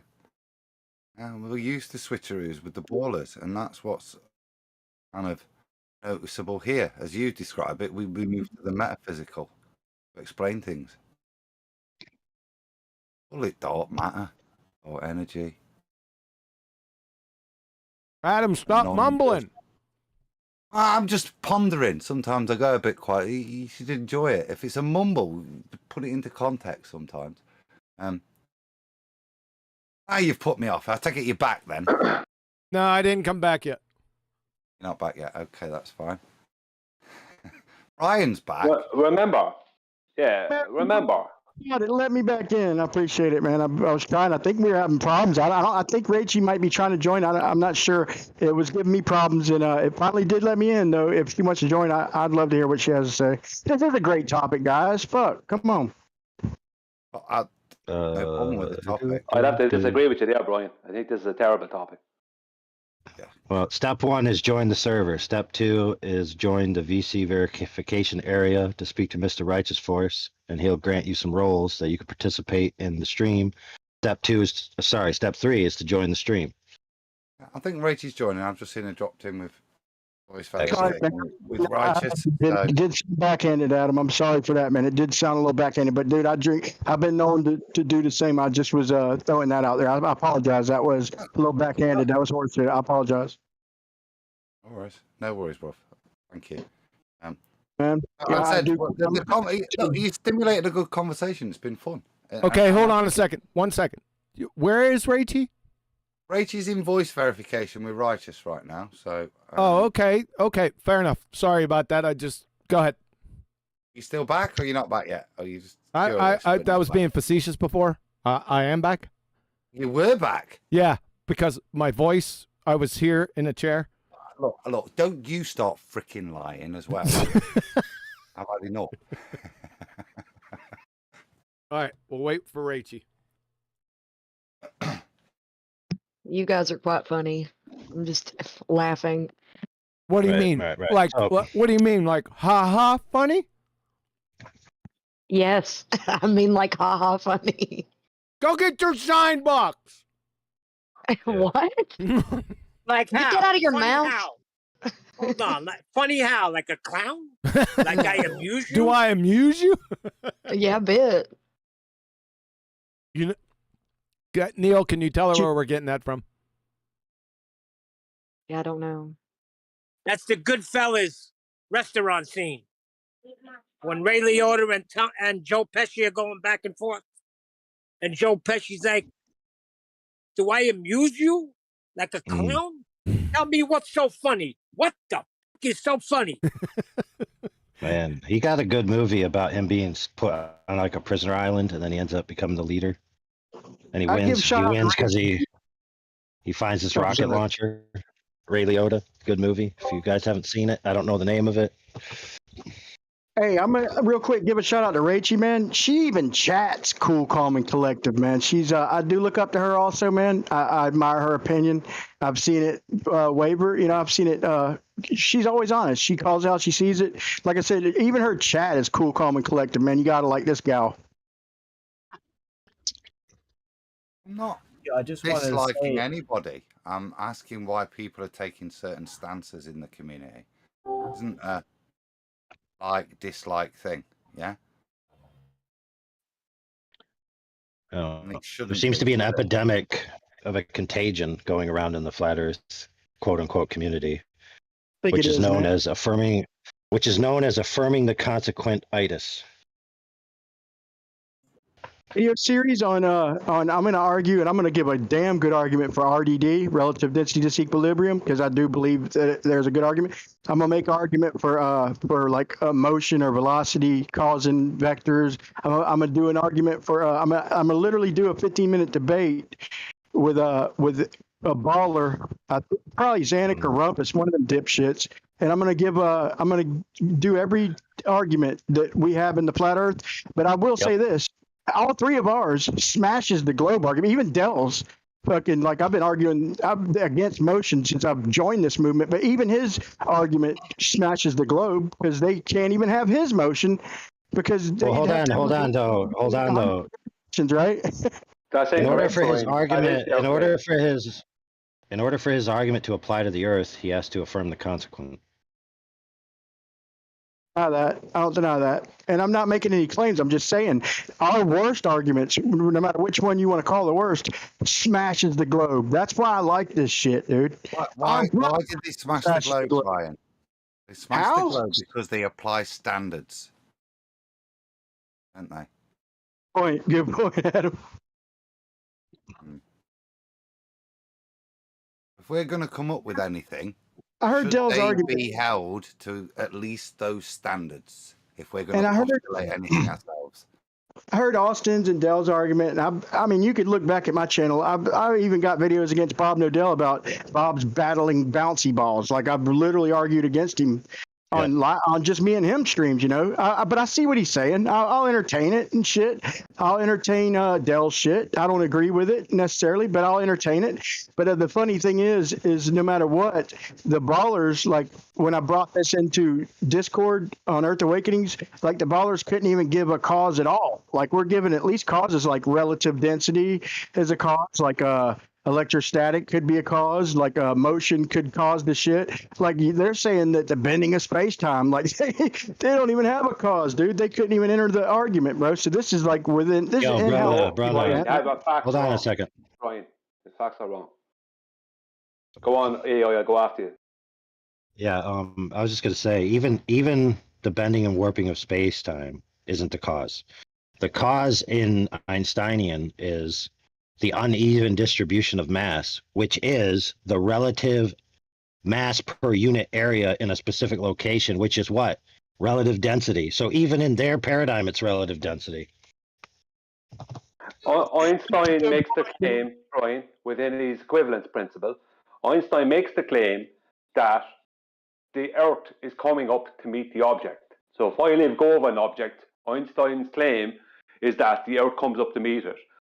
And how he describes it on two different positions on a ball. So if you drop something in Florida or Louisiana and I drop it here in Ireland at the same time, that the Earth comes up to meet both of them from our relative positions. Now, it's also described as space and time curving around the ball, but that's not correct. From how Einstein described it is, from our relative positions, the Earth is coming up to meet the object simultaneously. Right, B? No wonder they had to bend the shit. But it's nonsense. Hold on one Go on, second. go on, Where's Rachie at? Did Righteous take her out to dinner or something? She was having technical issues with her audio, so he's helping troubleshoot She it. could hear Righteous. She could hear Righteous, but Righteous can't hear her. Oh. So you want me to wait? Give her a couple more minutes, I'd say. All right. Rachie, if you just come in, if Righteous has let her, given the permissions, just come into the room, because this happened to me last week, didn't it? But you're in the UK with me, so you should be okay. They had to just change the settings, which it may be because Righteous has got those settings in voice. So just try jumping into the room. It might actually work. I can't hear you. You can't hear me. No, because you're not in. I can't even see her. I don't even know where that room is. I was talking to YouTube. No, I think she just opened her mic. If it's the Matik person, Matik Grashev. No, she was down as Rachie in voice verification with Righteous. So. Dude, Matik Rushev is a dude, bro. I don't even know where voice verification is. Where is it? Probably up a bit. I got server rules, server announcements. Maybe I can't see it. Underneath server announcements. Rachie, instead of hitting the join button, Rachie, hit the mute button. Believe it or not, the join won't do shit. Hit the actual mute button, and then it will let you join. It's weird shit, dude, going on, but it worked for me. She can't. Hit the actual mute button. Brian, I bet you she can't hear you because she's probably not listening to the YouTube stream. She's in that voice verification with Righteous. She can't hear you guys. Oh, she's not. She's not in there now. She's gone back into chat in YouTube. Oh. Which is why I was talking to her. So just try it, Rachel. It's the best I can hope that you might be able to hear us because, like I said, it happened to us last week. So. Say this, dude. I gave up on everything else because I know just join. It says I'm a member. You know, I come in and rock the boat a little bit. But, dude, y'all know me, man. And I just actually said, fuck it. I'll hit the mute button. And I know I can't talk if I'm not joined, but for some reason I always mute when I'm not talking. So I'm muted, and I couldn't hit the join button. I tried it for literally 20 minutes off and on. So I tried your links. I tried all this shit. And then I just said, fuck it. Before I give up, I'm going to hit the mute button. It unmuted, and it sucked me in, dude. So, Rachel, if you didn't hear me previous and you hear this one, hit the mute button, and maybe it'll suck you in if it wants you. What was that? Well, the reason for that, I'd say, is that I can join unmuted if I want, but only certain people, maybe off the FED panel, can do that. But if you're not on the FED panel or QE's panel or whatever, maybe you can't do that. Maybe it's set up so you have to mute before you join. So you can't just join with an open mic then, if you understand. I think Righteous may have changed that. So now, Rachel, you're going to do that? Because if you're not going to try to join, I was holding off the presentation so you could come in. Could she confirm or deny that she is coming in, Adam, so we can move on? I've just seen in chat she says, I can hear, I will give a try. So I'll give her a couple of minutes, I think, if we could. Okay. Weird shit, dude. Hey, 4 more hours. 4 more hours. That's what it's looking like. I got my Speedos to pack. I was hoping for a short show tonight. I'm not even at the presentation. So, yeah. Wait, are you going to the motherland, Adam? I'm off to the motherland. Oh, you son of a gun. Enjoy yourself. Oh, wait. But just a friendly logistical note in the Flat Earth, Globe Earth community. It seems to be that a lot of Globers have mic trouble, and then when they start to talk, for some reason they have to go to bed. So it's like they fall asleep, suffering from like sleep syndrome or something. I don't know. It's an epidemic. All right, we got the man in here now. Righteous, what's up? Not much. I'm just listening to the show. Did you try to get Rachie in here? She had some mic problems. Yeah. It's not figured out yet. B is there. He's available for Rachie if she turns up. Okay. Thanks for trying to help her out, man. Yeah, it's on a phone, and it's a little bit different how things are on a phone. I forget. I think it might be like a phone setting, separate from Discord setting, but I'm not sure. So check both.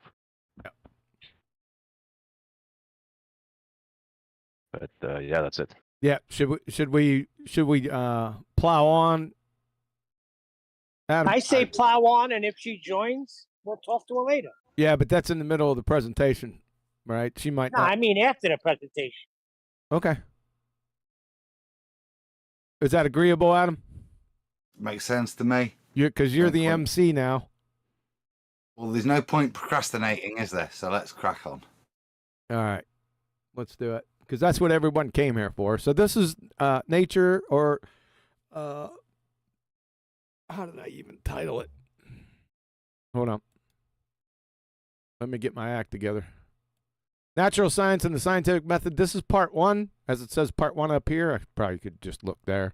We'll go through, I think it's 5 parts. I might change it up a little bit. It depends. I'll take a look at the 2nd, 3rd, 4th, and 5th presentations and just add some stuff that's a little bit more relevant. So they might be longer. I know you guys. You like that, Adam? Yeah. Before you start, Liz, the Iron Maiden, old friend of mine. Happy holiday at Adam. A huggy smiley thing. So thanks, Stop Liz. mumbling. Thanks, Liz. Iron Maiden. Yeah, 199 super chat. Retro Bill, $5 super chat. Great show, great panel. Thank you, Retro Bill. No, Liz, that was lovely. Yeah, I will enjoy it, and yeah, I'll try and catch up.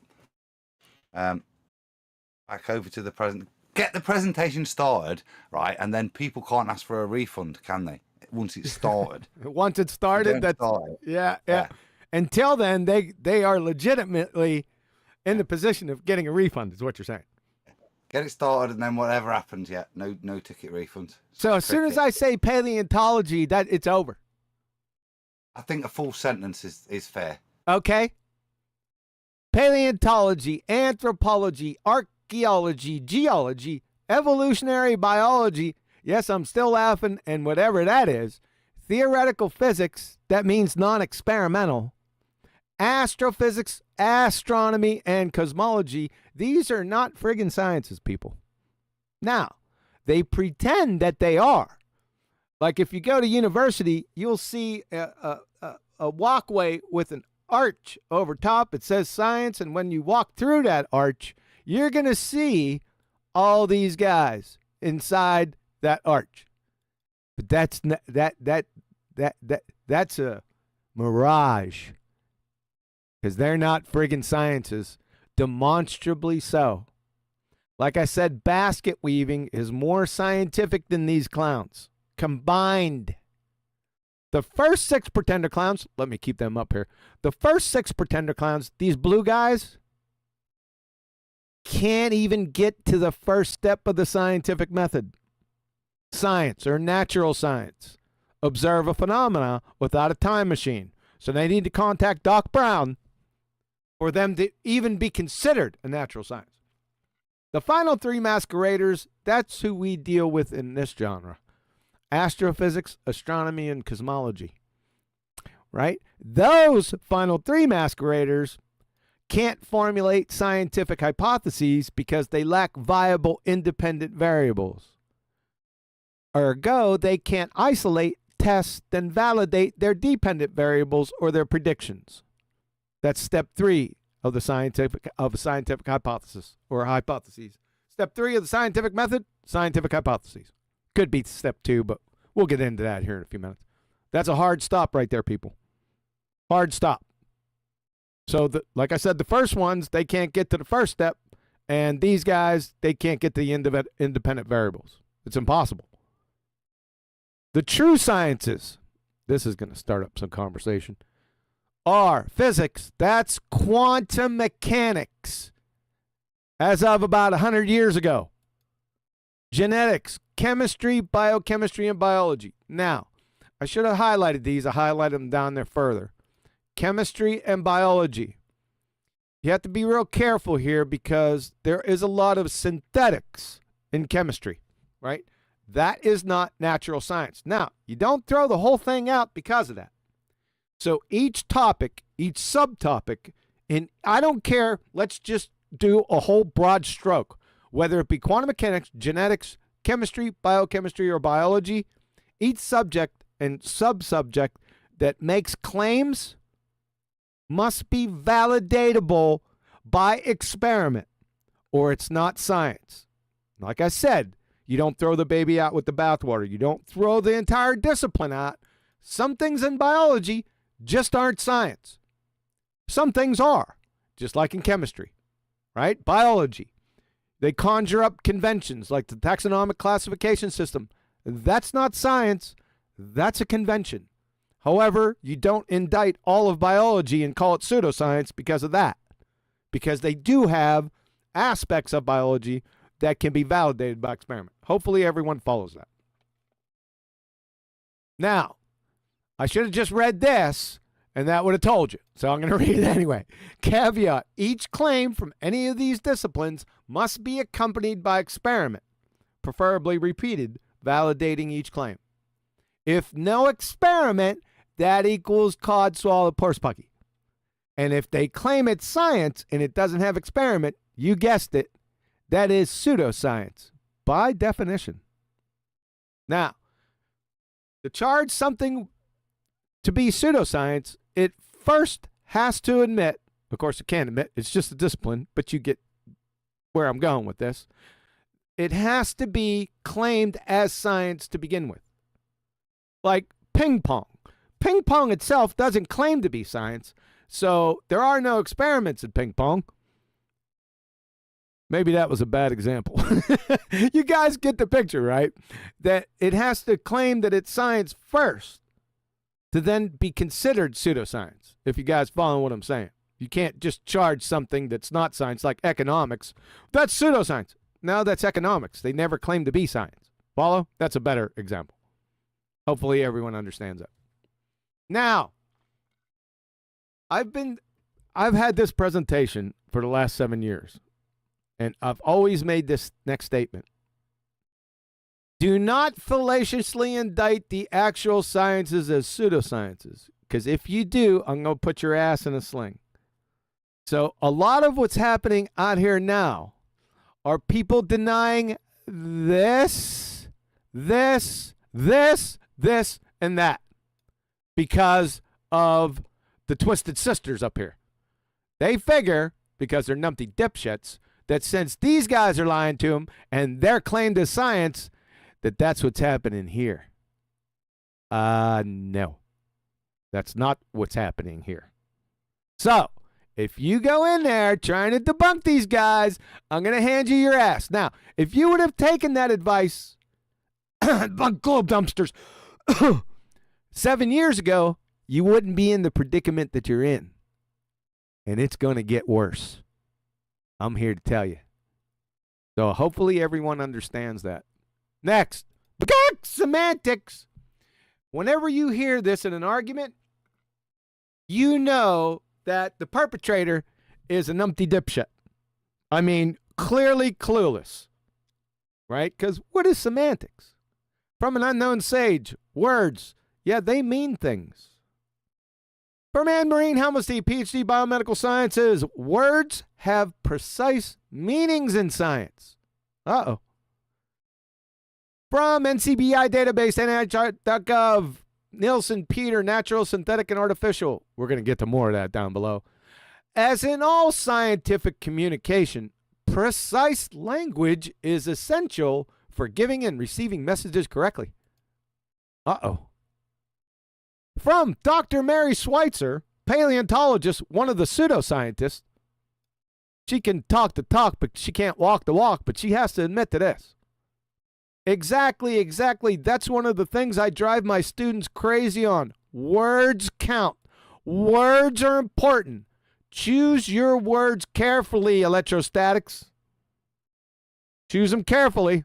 What is all this based on? It's based on the Socratic method.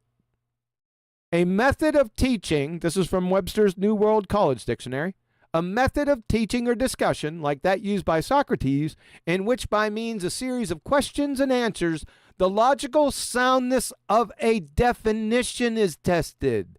The meaning of a concept examined. Now, why would we do this? Why would Socrates talk about this, right, in his writings? Well, because it is the foundational basis of communication. You have to define, now you don't have to get overly pedantic and start defining and is, but if you come up with topics like electrostatics, you need to define that shit. The reason being is, I know what electrostatics is, and if you say something different, we're going to talk past each other.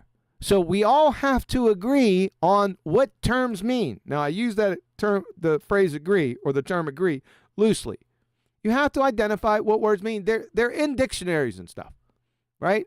So we have to, in other words, in order to effectively communicate with each other, we have to understand what we're talking about. If you're talking about apples and I think they're orangutans, then we're going to miscommunicate right out the bat. It's going to circle the drain pretty quickly. So we cannot communicate without the Socratic method. So back to the original point. The moment you hear in a debate somebody, bagak, semantics, they've lost because they have no idea with what they speak of. None. It's just a last port in the storm attempt. It usually happens when they're getting their asses handed to them, right? It's just a last port in the storm attempt by a numpty dipshit. That's all. Hopefully you guys recognize that. Yeah, we do. Define particle. Yeah, we're Don't not say discrete chunk. We're not doing. Shut up, Brian. Science. Scientia from science and scio. Basically, to know or knowledge. Okay, that's what science means. That's not what we're talking about. We're talking about natural science. This is the topic that we're talking about. You see how you can equivocate real easy between these two phrases, this word and this phrase. That means to know or knowledge. Natural science goes about trying to tell you how you get to that knowledge, the method that you use. I put this in here because it's very interesting. From Cambridge, natural science, subjects such as biology, physics, and chemistry, in which things that can be seen in nature are studied. Where's all the other ones? Where's paleontology, archaeology, geology? Where are those at in here? Huh? They're conspicuously absent, aren't they? I wonder why. I just found it interesting. That's why I put it in here. Now we'll get to the actual definition of natural science. The intellectual and practical activity encompassing the systematic study of the structure and behavior of the physical and natural world through what? Observation and experimentation. They give you how this is done. See the difference? To know or knowledge, this is explaining or telling you how it's done. Through what? That's a really important word right there. There. That's how knowledge is gained in natural science. Does everyone follow that? It seems benign, but it's very important. So as long as everyone's on that same sheet of music, and hopefully you are, we can move on. I've peppered this throughout the presentation because it's so important. From the University of Rochester Physics Labs. The scientific method distinguishes science from other forms of explanation because why? It's requirement of this guy. It's required. Do you know what required means? That means it has to be there. If you have this, then you have this. If you don't have this because it's a requirement, then guess what you don't have? That. From Michael Crichton, testimony before U.S. Senate Committee on Environment and Public Works. Science is nothing more than a method of inquiry. How you like that? Unbelievable, huh? From Michael Crichton. You think he's a movie director and book author. Did you guys know that he graduated from Harvard Medical School? I bet you didn't know that. Yeah, he's all that and a bag of chips. And this statement says it all. That's what I've been talking about since we started down this topic up here from up top. Here he goes again. Michael Crichton from the transcript at Caltech. There is no such thing as consensus science. If it's consensus, it isn't science. If it's science, it isn't consensus. Period. Why? Well, consensus is subjective, whereas natural science is objective. It's a category error. Follow? Hope they got that. Hope that resonates with you. Scientific evidence from the Law Dictionary. The testing of a hypothesis or theory that is objective. See that? Not subjective, not consensus. And then a controlled environment. You see any equations, models, gummy bears, or pictures in here? No, you don't. You know why?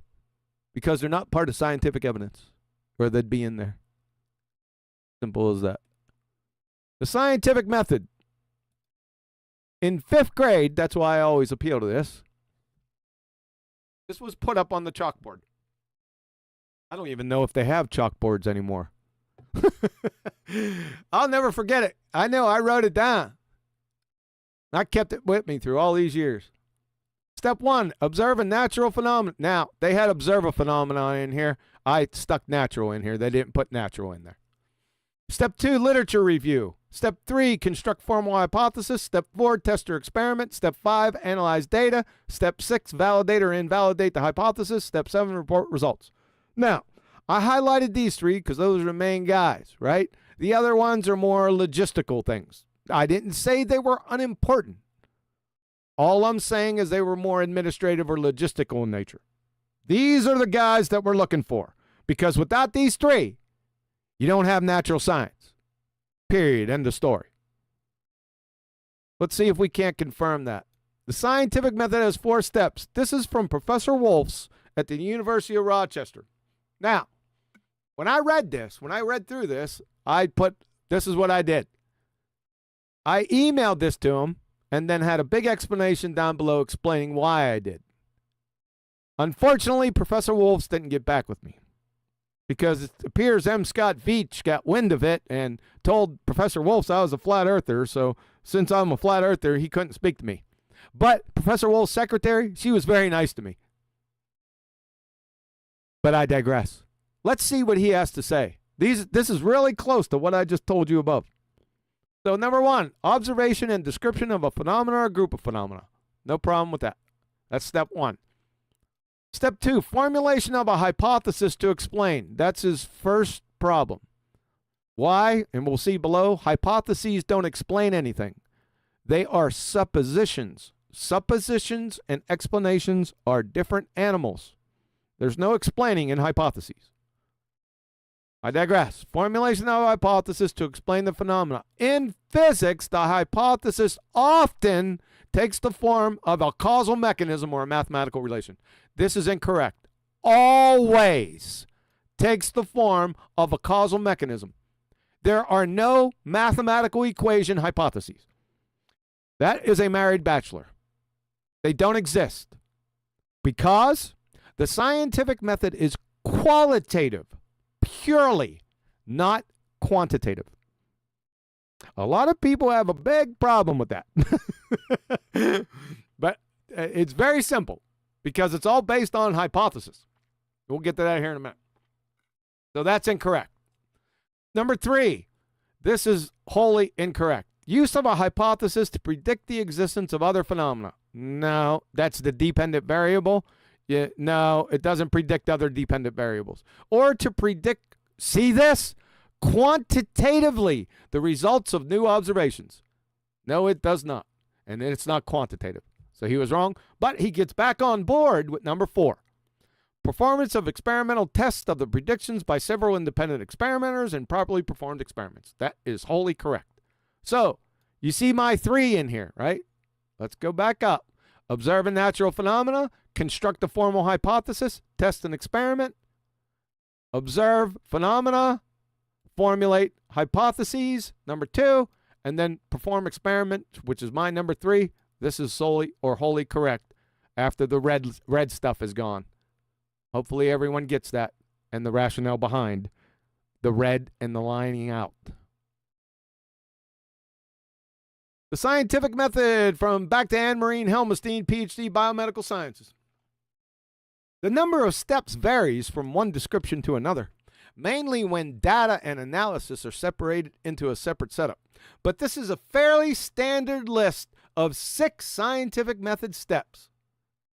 This is the important part, which you are expected to know for any science class.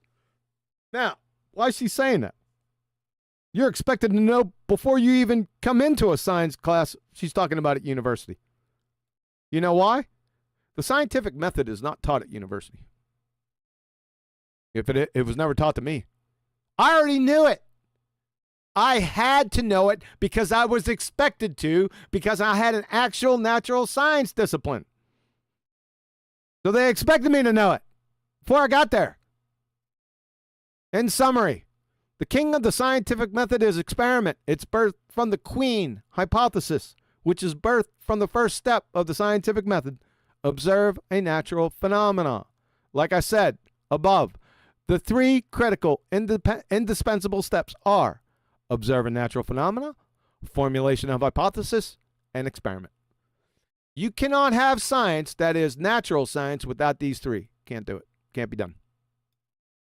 66% of the experiment is the hypothesis. 50% of the hypothesis is the natural phenomena observed. And my peppering again.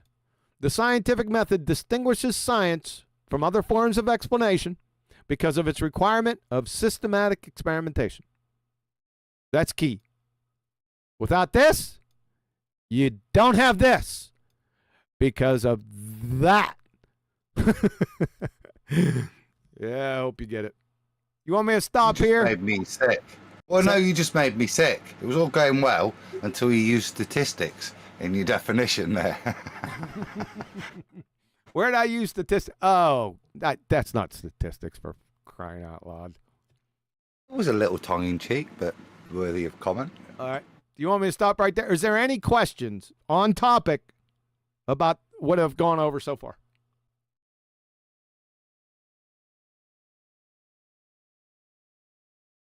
No? I've not got a question, more a statement. I think it's a good thing to refresh. When I talked about the standards of how we took the ball apart, what we used, we were all brainwashed that any old crap that the system fed us and put the title science on it meant it was proven by these standards.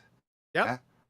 And that's how we took the ball apart over, what is it now, 8 years that a lot of us have been about. 8 years that we took it apart and we took ridicule and shit. But we stuck to our guns. And the ballers are gone because of it, because of these standards, because they can't match them. Yep. Yeah.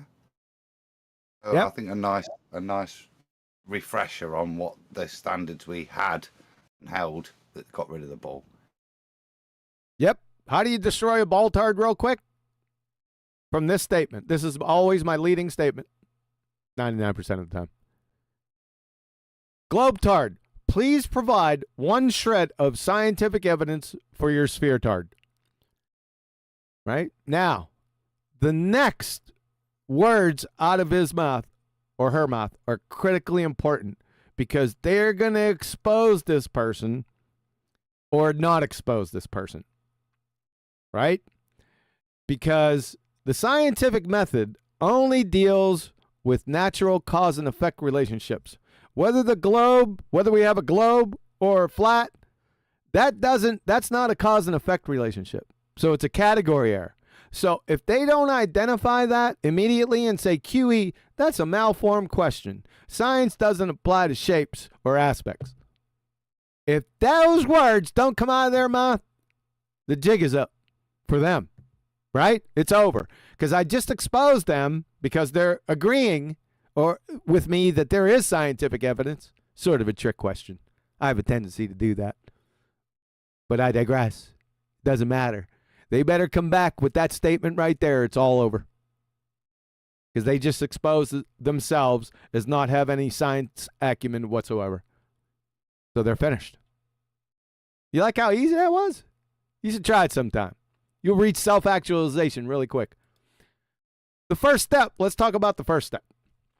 From Krista McClellan, The Nature of Science and the Scientific Method. The first process in the scientific method involves the observation of a phenomena or event or problem. Not a problem, I lined through that. She should have just shut up right after. She just should have put a period right there. She'd have been good. All right? Like University of Rochester says, the first step of the scientific method, observation and description of a phenomena or group of phenomena. What the hell is that? Yeah, we have to define those things. It seems pedantic, but it must be defined. So we'll go to Radford University. Naturalistic observation. That's what we're looking for. Observation of behavior in a more or less natural setting without any attempt to intervene. Makes sense, doesn't it? The situation is not manipulated or controlled by the investigator, and the situation has not been initiated or created by the investigator. Isn't that interesting? Makes sense. It follows natural observation of a phenomena. Now Niels Bohr is going to kick you right in the teeth. No phenomenon is a phenomenon unless it is an observed phenomena. Why is he saying that? Anyone?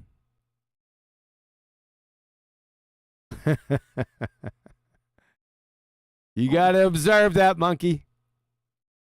I was going to say, isn't that the definition of phenomena? Yeah, it's a bit redundant.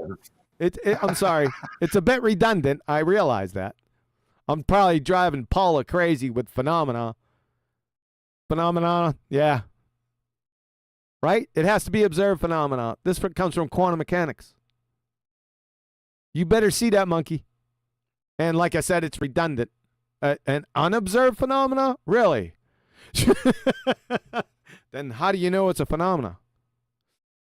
I digress. It's not ask a question that comes from, as soon as you hear that, anyone states that anything like this in the scientific method, that you know they've been by the Science Buddies website.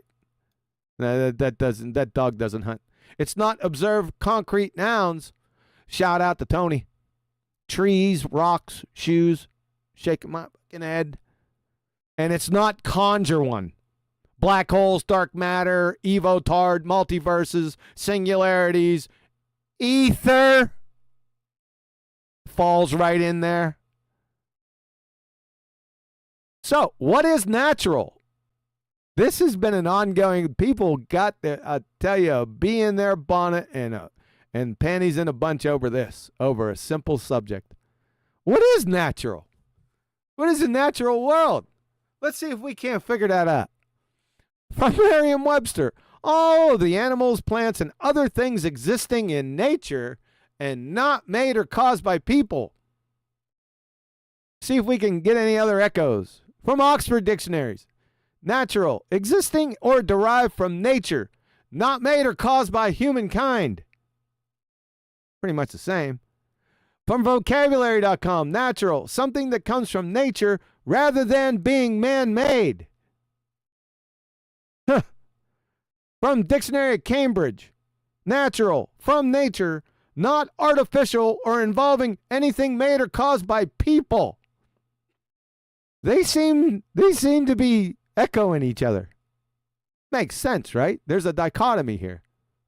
The natural versus synthetic. That is man-made. Yeah. Synthetic. Merriam-Webster. Man-made. Manufactured, created, or constructed by human beings. Specifically, synthetic. As in all scientific communication, like I said, we're going to get back to this from NCBI database, NIH.gov, Peter Nielsen. As in all scientific communication, precise language is essential for giving and receiving messages correctly. Thus, artificial would generally mean something not found in nature and synthetic would mean something that is man-made. To take a chemistry analogy, chemically synthesized B12 vitamin would not be considered artificial, as it is chemically, analytically, and functionally indistinguishable from naturally isolated B12 vitamin. Here comes the rub. But it is not natural either. That is obtained from nature. It is synthetic. So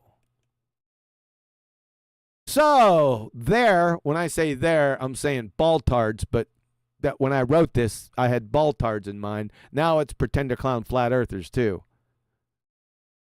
Because I get questioned on this. It's mind-numbing. So their ad hoc, feebly conjured, made-up false dichotomy fallacy bollocks, the only choices are natural and supernatural, is belly laughed and pummeled into the incoherent oblivion. I'd like to make a point of order, ladies and gentlemen of the jury.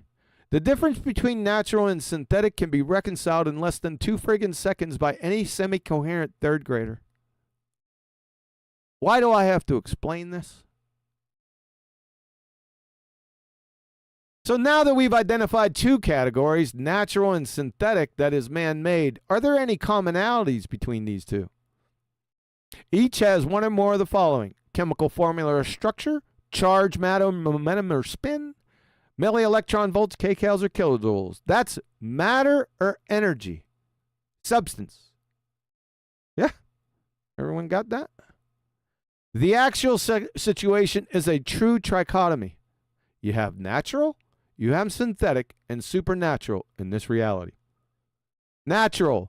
We already went over this. All the animals, plants, and other things existing in nature and not made or caused by people. Synthetic, of course, is anything that's man-made. And supernatural. Super means above.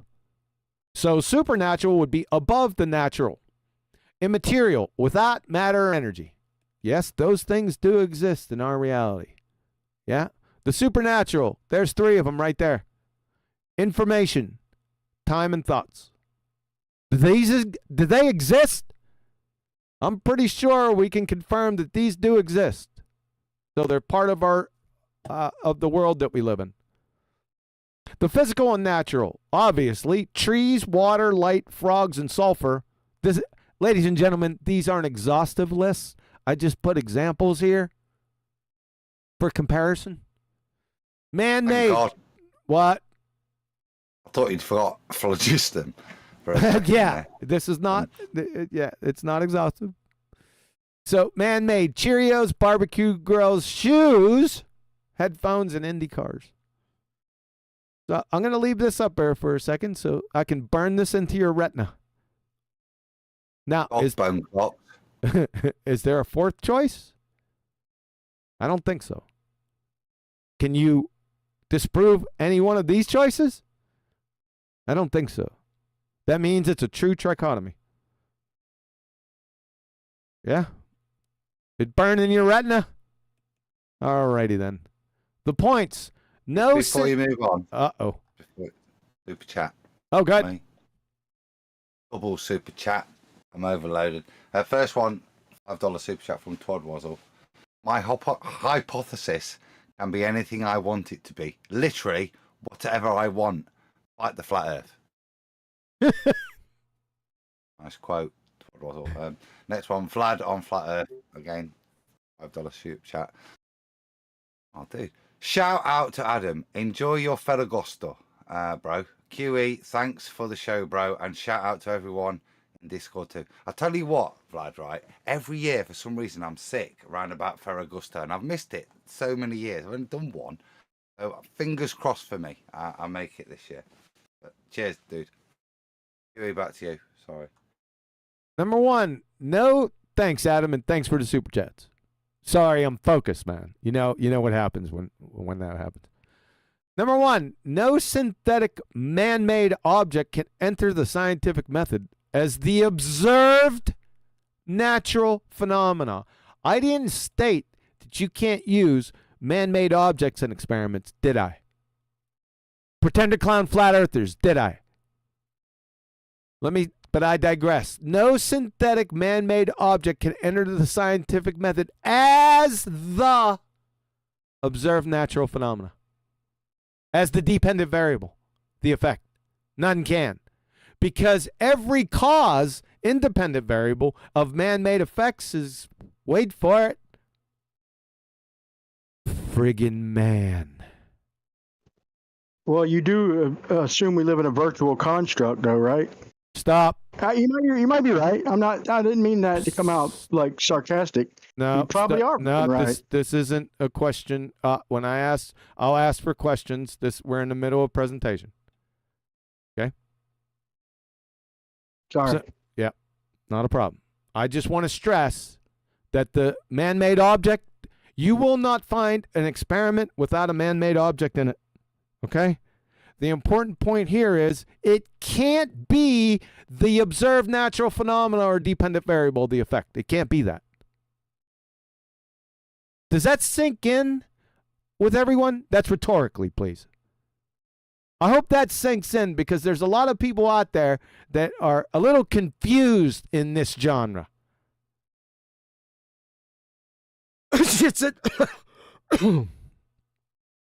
Number 2, physics, that is quantum mechanics. Now, here's where I did highlight them.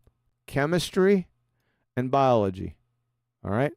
Physics, chemistry, biochemistry, genetics, biology are the natural sciences, not the synthetic sciences, save for parts of chemistry. And biology just doesn't have, like I said, there are logistical things that go on in these disciplines that are not science, like conventions that are made. As I said before, that doesn't make them not natural sciences. You just have to go through each claim from any discipline, I don't care who it is, has to be validated by experiment. Okay? To just put an underline on all this. I don't have to go into every single case, right? Hopefully you guys get the idea. If not, PM me. I'll get more specific with you. Natural science deals with the natural world, hence the word natural, which is evaluated via the scientific method. That's hypothesis testing experiment. Again, like I said, I peppered this throughout. From the University of Rochester Physics Lab.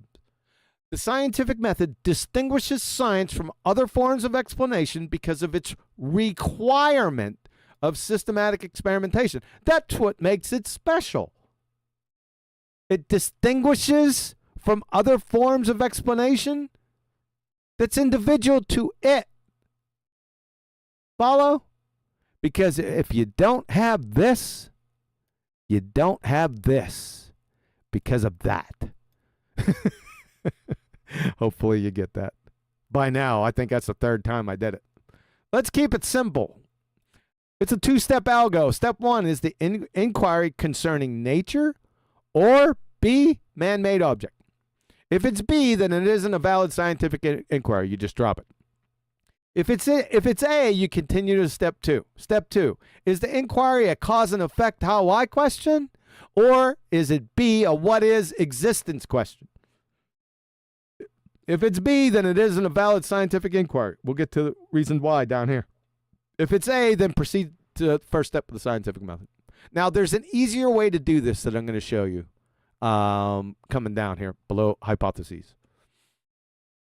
So, scientific hypothesis. What is this monkey? Right? Because it's the base, it's the foundation of the scientific method. A scientific hypothesis is your experiment statement. It expresses a testable, proposed, supposed cause and effect relationship. It's not an explanation. It ain't explaining shit yet. Right? The effect was the phenomena observed in step 1. Now we're going to come up with an educated guess on what causes that effect. Now, even one of the high priest pseudosciences can talk the talk. They can't walk the walk, but he has to talk the talk. And I'm speaking to Sean Carroll from Nature.com, one of the most prestigious quote-unquote science journals in the entire world. California Institute of Technology physicist Sean Carroll arguing in The Edge that hypotheses aren't simply useful tools in some potentially outmoded vision of science. They're the whole point. Huh. So what he's saying is you can't have natural science without hypotheses. See this? You can't do it. So that the next question logically is, what the hell is a scientific hypothesis? From Lowell C., Becoming a Successful Scientist, from Cambridge University Press. A scientific hypothesis is based on cause and effect reasoning. That's interesting. Remember, I just talked about existence or what is questions? Existence and what is questions aren't cause and effect reasoning questions. That's why you can't have them in the scientific method. I digress. A scientific hypothesis is based on cause and effect reasoning. A scientific hypothesis does not merely state X and Y may be related, but explains why they are related. He is incorrect with explains why. I'm going to line that out right now because remember what I told you. It doesn't explain. It's a supposition. You'll explain it after the experiment, not the hypothesis. From Drexel University, the scientific method is hypothesis-driven. One makes an educated guess to explain a what? Cause and effect relationship. Oh, sorry about that, folks. Let me get rid of that. Back to Anne-Marie Helmstein. A hypothesis is an educated guess based on observation. It's a prediction of cause and effect. A lot of cause and effect going on in here. From Colorado State, a scientific hypothesis, a special kind of prediction, that's interesting, that forecasts how the independent variable will affect the dependent variable. So how can it be an explanation if it's a prediction? You don't know that if it's predicted it just yet. Good job, Colorado State. From the University of North Carolina. In an experiment, the independent variable is the variable that is varied or manipulated by the researcher, and the dependent variable is the response that is measured. An independent variable is the presumed cause, whereas the dependent variable is the presumed effect. The IV is the antecedent, whereas the DV is the consequent. So it's very simple. Like I said, I was going to explain this, guys, to you. You don't have to go with my algo. This is very simple. If anyone claims this is science, then you have to ask them to state, preferably write down their hypothesis. Why? Because we've had on many occasions, that's why I came out with the pink writing, that people would change their hypothesis midstream after they were exposed, right? So I got down and I started writing them down right from the words coming out of their pie hole, right? And you all seen what happened for the next 8 months. So, but I digress. Number one, ask them to state, and like I said, preferably write the hypothesis for everyone to see. Number two, identify the independent variable cause and the dependent variable the effect, because that's two parts of a scientific hypothesis. Then you go to A, is it coherent? Number one. Number two, or B, is it testable by experiment? That's what you should ask yourself, right? There's a couple other questions, and I'm going to get to them. I'm going to use these as examples. Now, I grabbed these many years ago. Some bald-tard challenged what natural science was, and he came out with these two hypotheses, or what he thought were hypotheses, and he gave them to me. So let's evaluate if these are actual hypotheses from the information that we just went over above. We'll get more in-depth with independent and dependent variables on the next stream. So, Globetard Goober number one. We want to study whether salmon go back to the same spot they spawned from. That's the hypothesis. I said, give me your hypothesis, and that's what he gave me. So, what's the dependent variable or the effect in his hypothesis statement here? It's rhetorical. Salmon go home. It's ET go home. That is the dependent variable. That's the effect that he's looking for. B, what's the independent variable or cause of salmon go home? That's why I put laughing my friggin' ass off here. Why? Because it's not in here. What does the cause of salmon going back home is we want to study to the same or spawned? See where I'm going? Yeah, it's incoherent, number one, and it doesn't have a valid independent-dependent variable relationship. Same as number two, globetard goober number two. A, do people get cancer? What's the dependent variable? Obviously, it's cancer. What's the independent variable or cause of that effect? Is it do? Is it people? Or is it get? Or is it the question marks? You see where I'm going with this? That's how easy it is to debunk this nonsense and make them look like idiots. Everyone got this? This is the end of part 1 after this statement, because I peppered it in here right at the end. From the University of Rochester Physics Labs. The scientific method distinguishes science from other forms of explanation. Why? Because of its requirement of systematic experimentation. So, if you don't have this, you can't have that because of that. You get it? Bye-bye now. Questions, comments?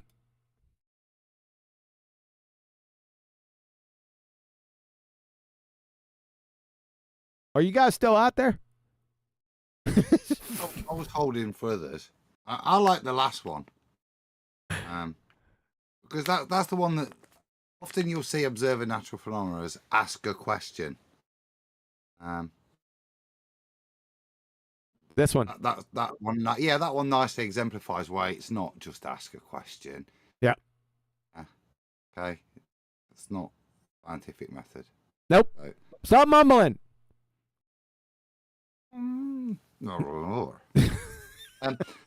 No, but that was it. I just liked the finish there. That was a better finish for me because that one exemplifies it. Why we do have observed something naturally occurring, and you made the distinctions of what naturally occurring is earlier. So yeah, good.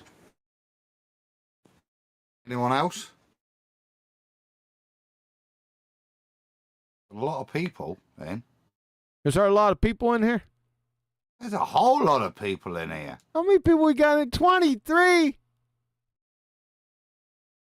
There you go. That's a lot of people. You're so popular, Peach. I'm not. Rachel's here. Oh, cool.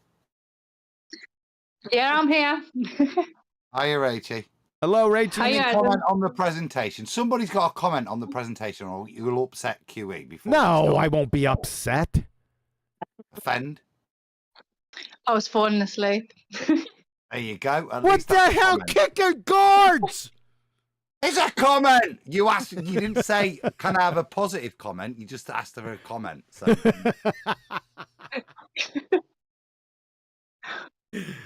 Rachie, this is the first time we've spoken. Hello. Hi, QE. How are you? Good. Glad you can make it. Well, apparently you wanted to chat to me, so.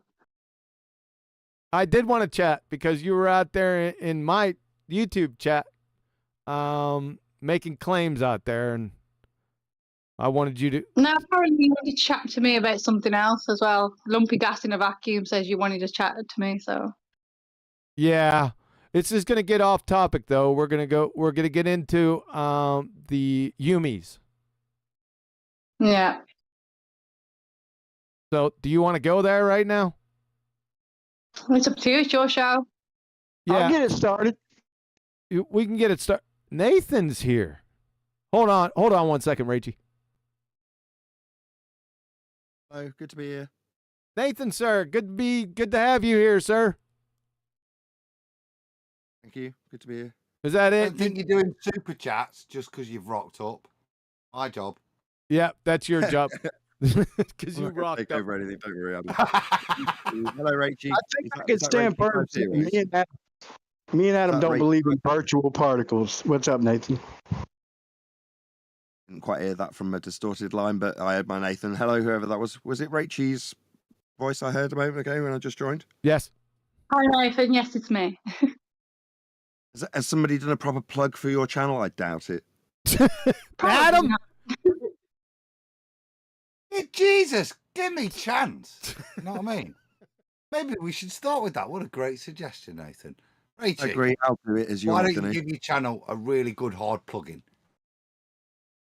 Because I enjoy watching it. You know what I mean? You do a lot of pertinent stuff, and you have a very nice manner, a succinct manner, which QE should appreciate, yeah, of addressing topics. Yeah, give it a good plug, will you? Go ahead, Nathan. Well, I'm not very good at giving a plug, but yeah. Hold on, Rachie. Rachie. We're going to plug it for you. Nathan, go on, sir. I can't believe you just interrupted her plugging her own show. That would be Rachie 00000 YouTube channel. So that's Rachie with 5 zeros. Excellent YouTube channel. You should all be subscribed already. I can't believe you're not. Go and subscribe now. I'm sure one of the moderators is putting a link to a channel immediately in the chat. If you're not, please do so. And go and click on it right now if we're live. I don't even know if we are. Are we even doing a show right now? Yeah, what the hell? Yes, we are. Rachie, can you please post the link to your channel in this text chat, or you can't do it? I'll do it, Rachie.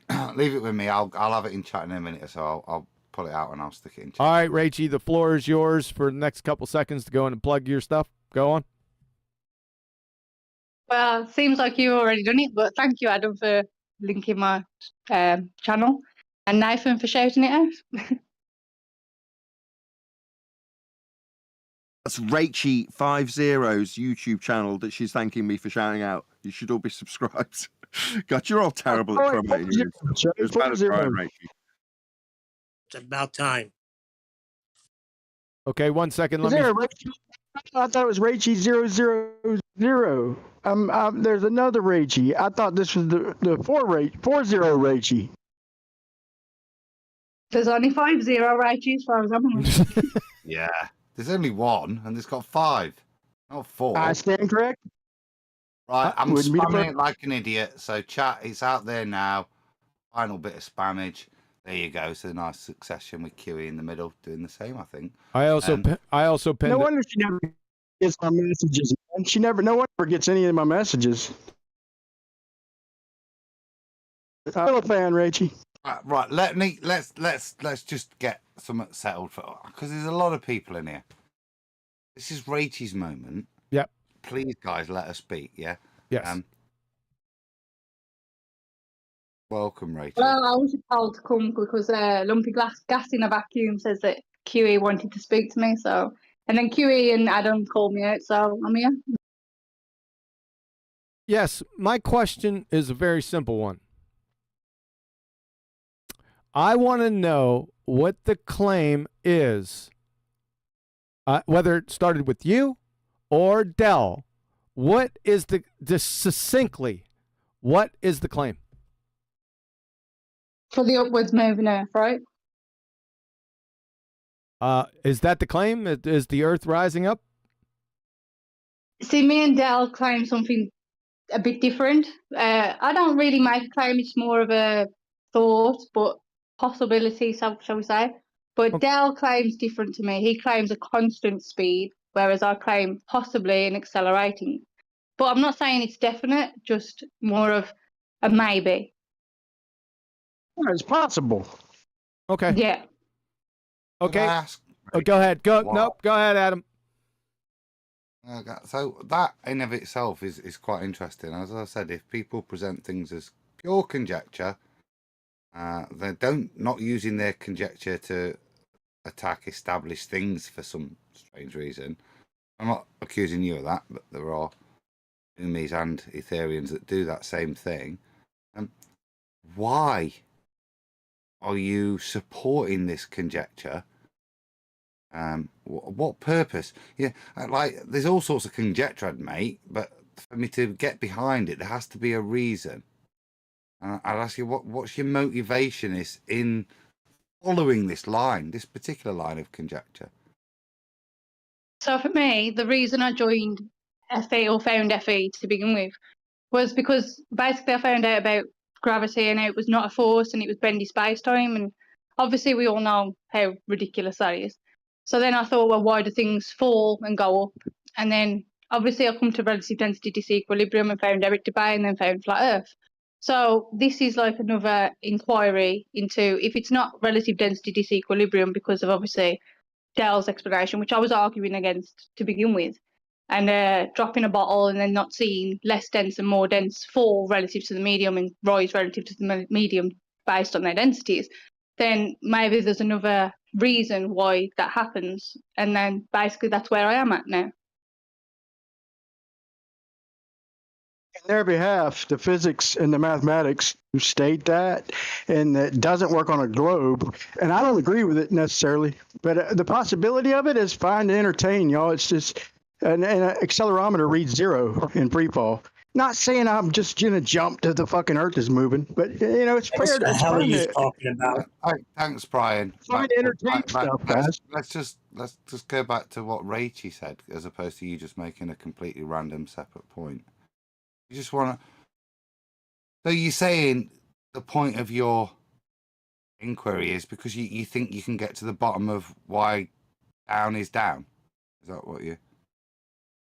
Well, why things rise and fall? Like I say, I thought it was a relative density. Like when I first learned that gravity wasn't a force and that it was the bending of space time, like I started to think to myself, why do things rise and fall? And came to the thought that it was the density difference between the density of the object and the density of the medium. Then I found Eric Debye, who was saying the same thing, and then obviously Sleeping Warrior and things like that. And then obviously Dell came up with his claim about the upwards moving Earth, and then I was like arguing against that. But then some of it started to make sense. But like I said, my claim is a bit different to Dell's because Dell claims a constant speed, whereas I claim it would have to be, or I think personally it would have to be an upwards acceleration rather than a constant speed. But yeah, that's basically how I got onto it. Like, but Brian's wrong. So you can Brian's wrong with already the see. accelerator as well. You've Sorry, already carry on. broken away. So you've already broken away from High Priest of Umes in the realization that this constant speed wouldn't be able to generate the supposed forces to be the causal reason for how density disequilibrium plays out. Would that be a summation? Well, with Dell's claim, he claims a deceleration, which would work, yes, but then there has to be a reason for the deceleration. And if it was decelerating, deceleration is basically acceleration, but in the opposite direction. So technically, there should still be a density arrangement where more dense goes one way and less dense goes another way, because it's still acceleration, but it's deceleration, which is still acceleration, but in the opposite direction, in the opposite vector. So there should still be a density separation if it was decelerating. So he'd still have to claim that it was decelerating at the same rate. So the only way that I can, fathom. We've got a lot of ifs, buts, and backwards there. The starting premise is that the Earth is moving upwards, in whether it's accelerating upwards or moving up at a constant rate. Wouldn't that be just instead of being like wasting our time in stuff that hasn't been proved yet? So let's establish point one before we go into the conjecture of the others. What have you done to establish that the Earth is moving up, either accelerating or at a constant rate, so that this conjecture is worthy of any merit? And for that, I would say, like, if you're in a car and you accelerate, you obviously get the density differential. Then you get the less dense moving forwards in the car, the more dense moving back. And like I said, in free fall, you don't get the density separation. So if you have a more dense and less dense object relative to that medium, they don't move in the direction according to relative density disequilibrium. So for me, there must be something causing the relative density disequilibrium, which must be the acceleration. If you go to the car example, it's kind of like with Coriolis. So with Coriolis, if you have like a roundabout going round, you can see a deflection of the ball, but really we all know it's moving in a straight line. But if you get off the roundabout, you can tell that it's moving in a straight line. Do you know what I mean? So if you like detach yourself from the Earth where you're falling, kind of thing, then the relative density disequilibrium no longer works. The same way as Coriolis no longer works because you see it moving in a straight line. You Back said up and you say said that it's possible. I wouldn't say that it's happening. It was definitely possible. Brian, thank you. Brian, shut up. Maybe. Hey, Neil, hold on a second. Hold on a second. This is a conversation between Adam and Raichi. For right now, let them two go at and discuss. Thank you. Adam, please continue, sir. And Neil. I'll probably try and summarize what I understand. You gave me lots of good examples of how things change when we apply known forces to them. I think my question was, step one, what have you done to demonstrate that the Earth is either accelerating or moving upwards at a constant speed? So looking at these other effects in different directions, which don't necessarily generate the exact response that you're trying to duplicate, but what's, again, is step one? What's the thing that makes the inquiry worthy of moving forward from? What's the definitely the Earth's moving up because of what? Well, the first thing was that the relative density, because obviously, you know, I was a proponent of relative density disequilibrium, and that doesn't work in free fall. So the less dense doesn't rise and the more dense doesn't fall when you free fall. So that was the first line of inquiry. The second line of inquiry was obviously the accelerating car. So like I said, I claim different to Dell. I don't claim a constant speed. I claim a accelerating. So in the car, when you accelerate, there is again, the helium balloon goes forward, air balloon or anything denser than the medium goes backwards. So again, that, and then as Brian said earlier, the accelerometer, which reads that you're accelerating up at 9.8 meters per second squared. But when you throw it up or you let it go vertically, horizontally, again, it reads zero acceleration, which is what we would expect if that's the case, because obviously there's no forces acting horizontally. If you throw it, it's just then left to free fall kind of thing. Again, we're throwing things around and they're falling as you're describing the Earth moving upwards. Your vernacular is falling all the time. But the implication of what you're claiming is the Earth is moving up.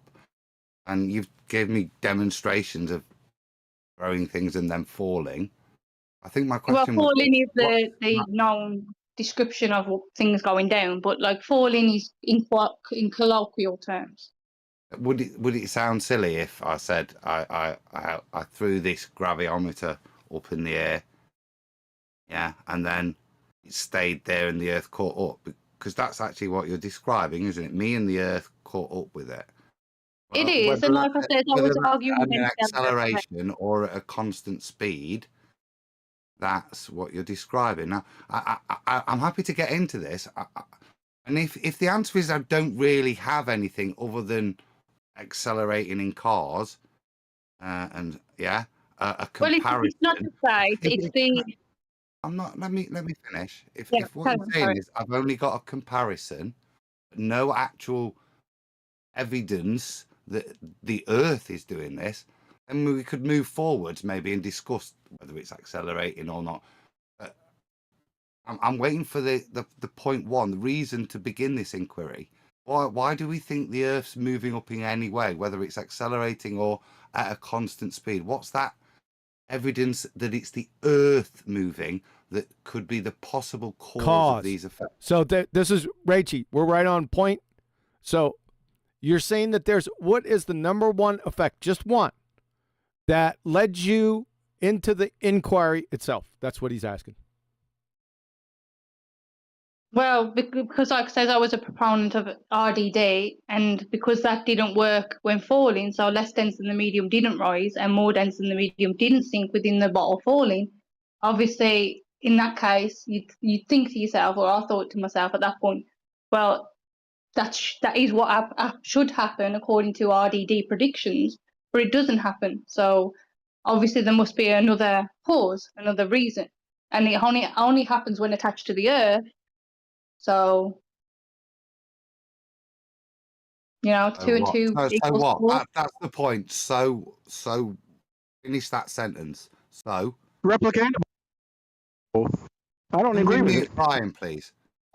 Yeah, he's got kind of interruptive Tourette's, and this is Raichi's time to talk. Yeah.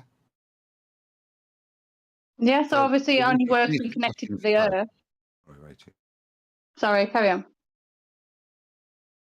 You said so I was just asking you to finish it, because And this is the Yeah. important point. So please finish that point. Yeah, so the relative densities only separate themselves when connected to the Earth. So then we need to ask, why do they only separate themselves when connected to the Earth? Why not in free fall? Why only when connected to the Earth? What is the Earth that's causing that? Why? Like, why is it only when they're connected to the Earth that they separate, but not when you let a bottle go with a medium and two different density objects inside, and it doesn't work according to the predictions of RDD? If I go up in a air balloon and I hold my water bottle and I'm in the balloon, am I connected to the Earth? Yes, because the air is holding you up. You won't be in that hot air balloon if you wasn't connected to the Earth via the air. Because we know there's a compression of air. The air because we know connects. So the air connects. So when I throw the bottle, is the air not connecting it still? Well, no, because obviously it's more dense, and it's like in the car. No. You said connecting, not we didn't talk about when you said it's the connection to the air. So I took you to a balloon, and the causation you said the reason that the bottle wasn't just spazzing around, like I'd thrown it up and it's in free fall. Yeah, you said there was because the air was connecting it to it. So then I asked you, well, why is that different when I throw the bottle out of the window? And you said relative density. No, it's different when you throw it out the window because obviously that bottle is more dense. But at the hot air balloon that you're on about is supported by the air, and because obviously the air is less dense that you're heating up, it makes the balloon expand and rise because it makes the air. You're now describing relative density. You said because it was connected to the Earth. Describe the connection to the Earth. But like I said, the relative density must have a cause because relative density, the densities only separate when connected to the Earth. They don't separate. You said it's because the Earth's moving upwards that causes that effect. Now, it's not, is it? Because I'm in an hot air balloon floating above. So there's nothing which is using the air. Let me finish. There's nothing invoking the example that you gave with Del accelerating in a car. There's nothing providing that accelerative force because it's floating in gas, isn't it? It's got its relative density buoyancy. That's why it's up there floating. It isn't connected to the Earth, as you first alluded to. Does the hot air balloon use the air? Let me finish.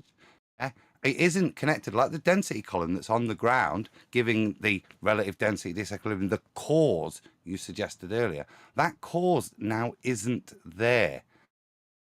Is it? Yeah, like I'm trying to say, the hot air balloon uses the air. Without the air, the hot air balloon wouldn't rise. It uses the air. Air is invoking the same accelerative force that the ground would be doing. Is that your claim now? Like I said, it's using the air. So the hot air balloon isn't less dense itself. So without heating that air in the hot air balloon.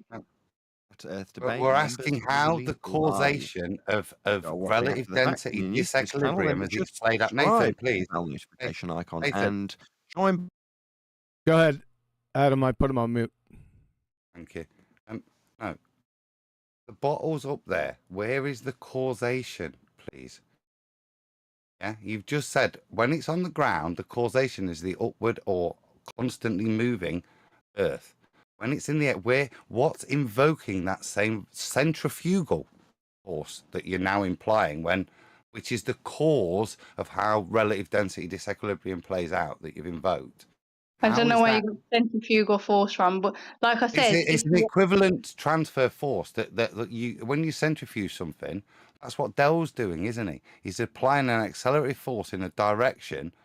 Yeah. So the RDD plays out in the direction of the applied force. Isn't that what Dell was demonstrating? Dell's demonstrating that the relative density disequilibrium doesn't work in free fall and that there must be a cause for that, and it only works when connected to the Earth. And the air, and obviously if the Earth is moving up, the air is obviously then being compressed by the Earth. And obviously the hot air balloon, which is a non sequitur really, because obviously it's using the air. So it's like, you know, it's non sequitur.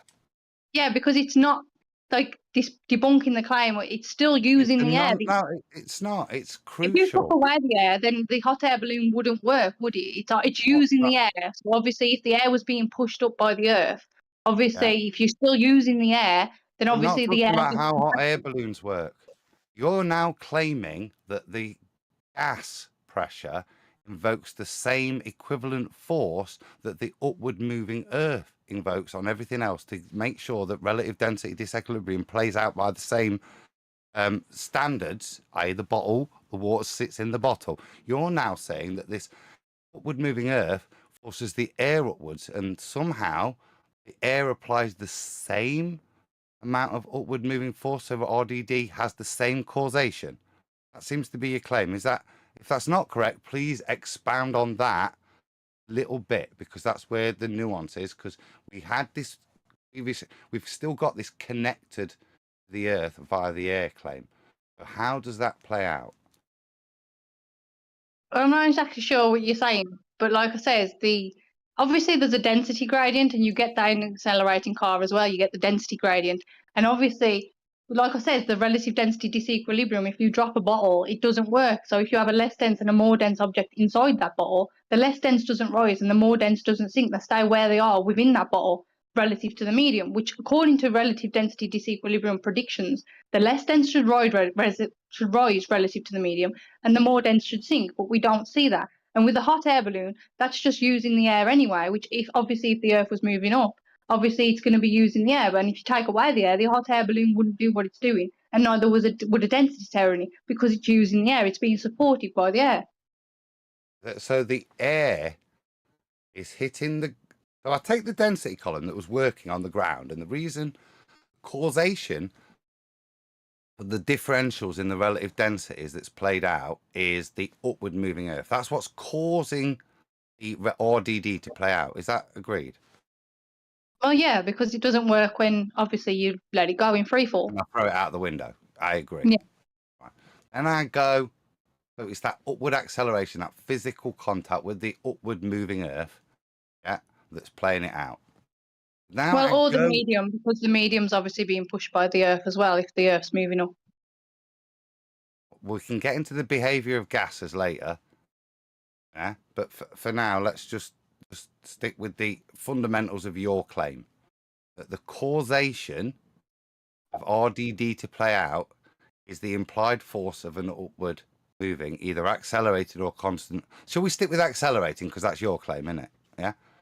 My claim is accelerating. Yeah, Dell's claim is constant speed, but people keep obviously misrepresenting and strawmanning Dell because Dell doesn't claim that. But yeah, we'll stick with yours, because so the causation of the reason that we get the ordering of the density column is the applied force of the upward moving Earth.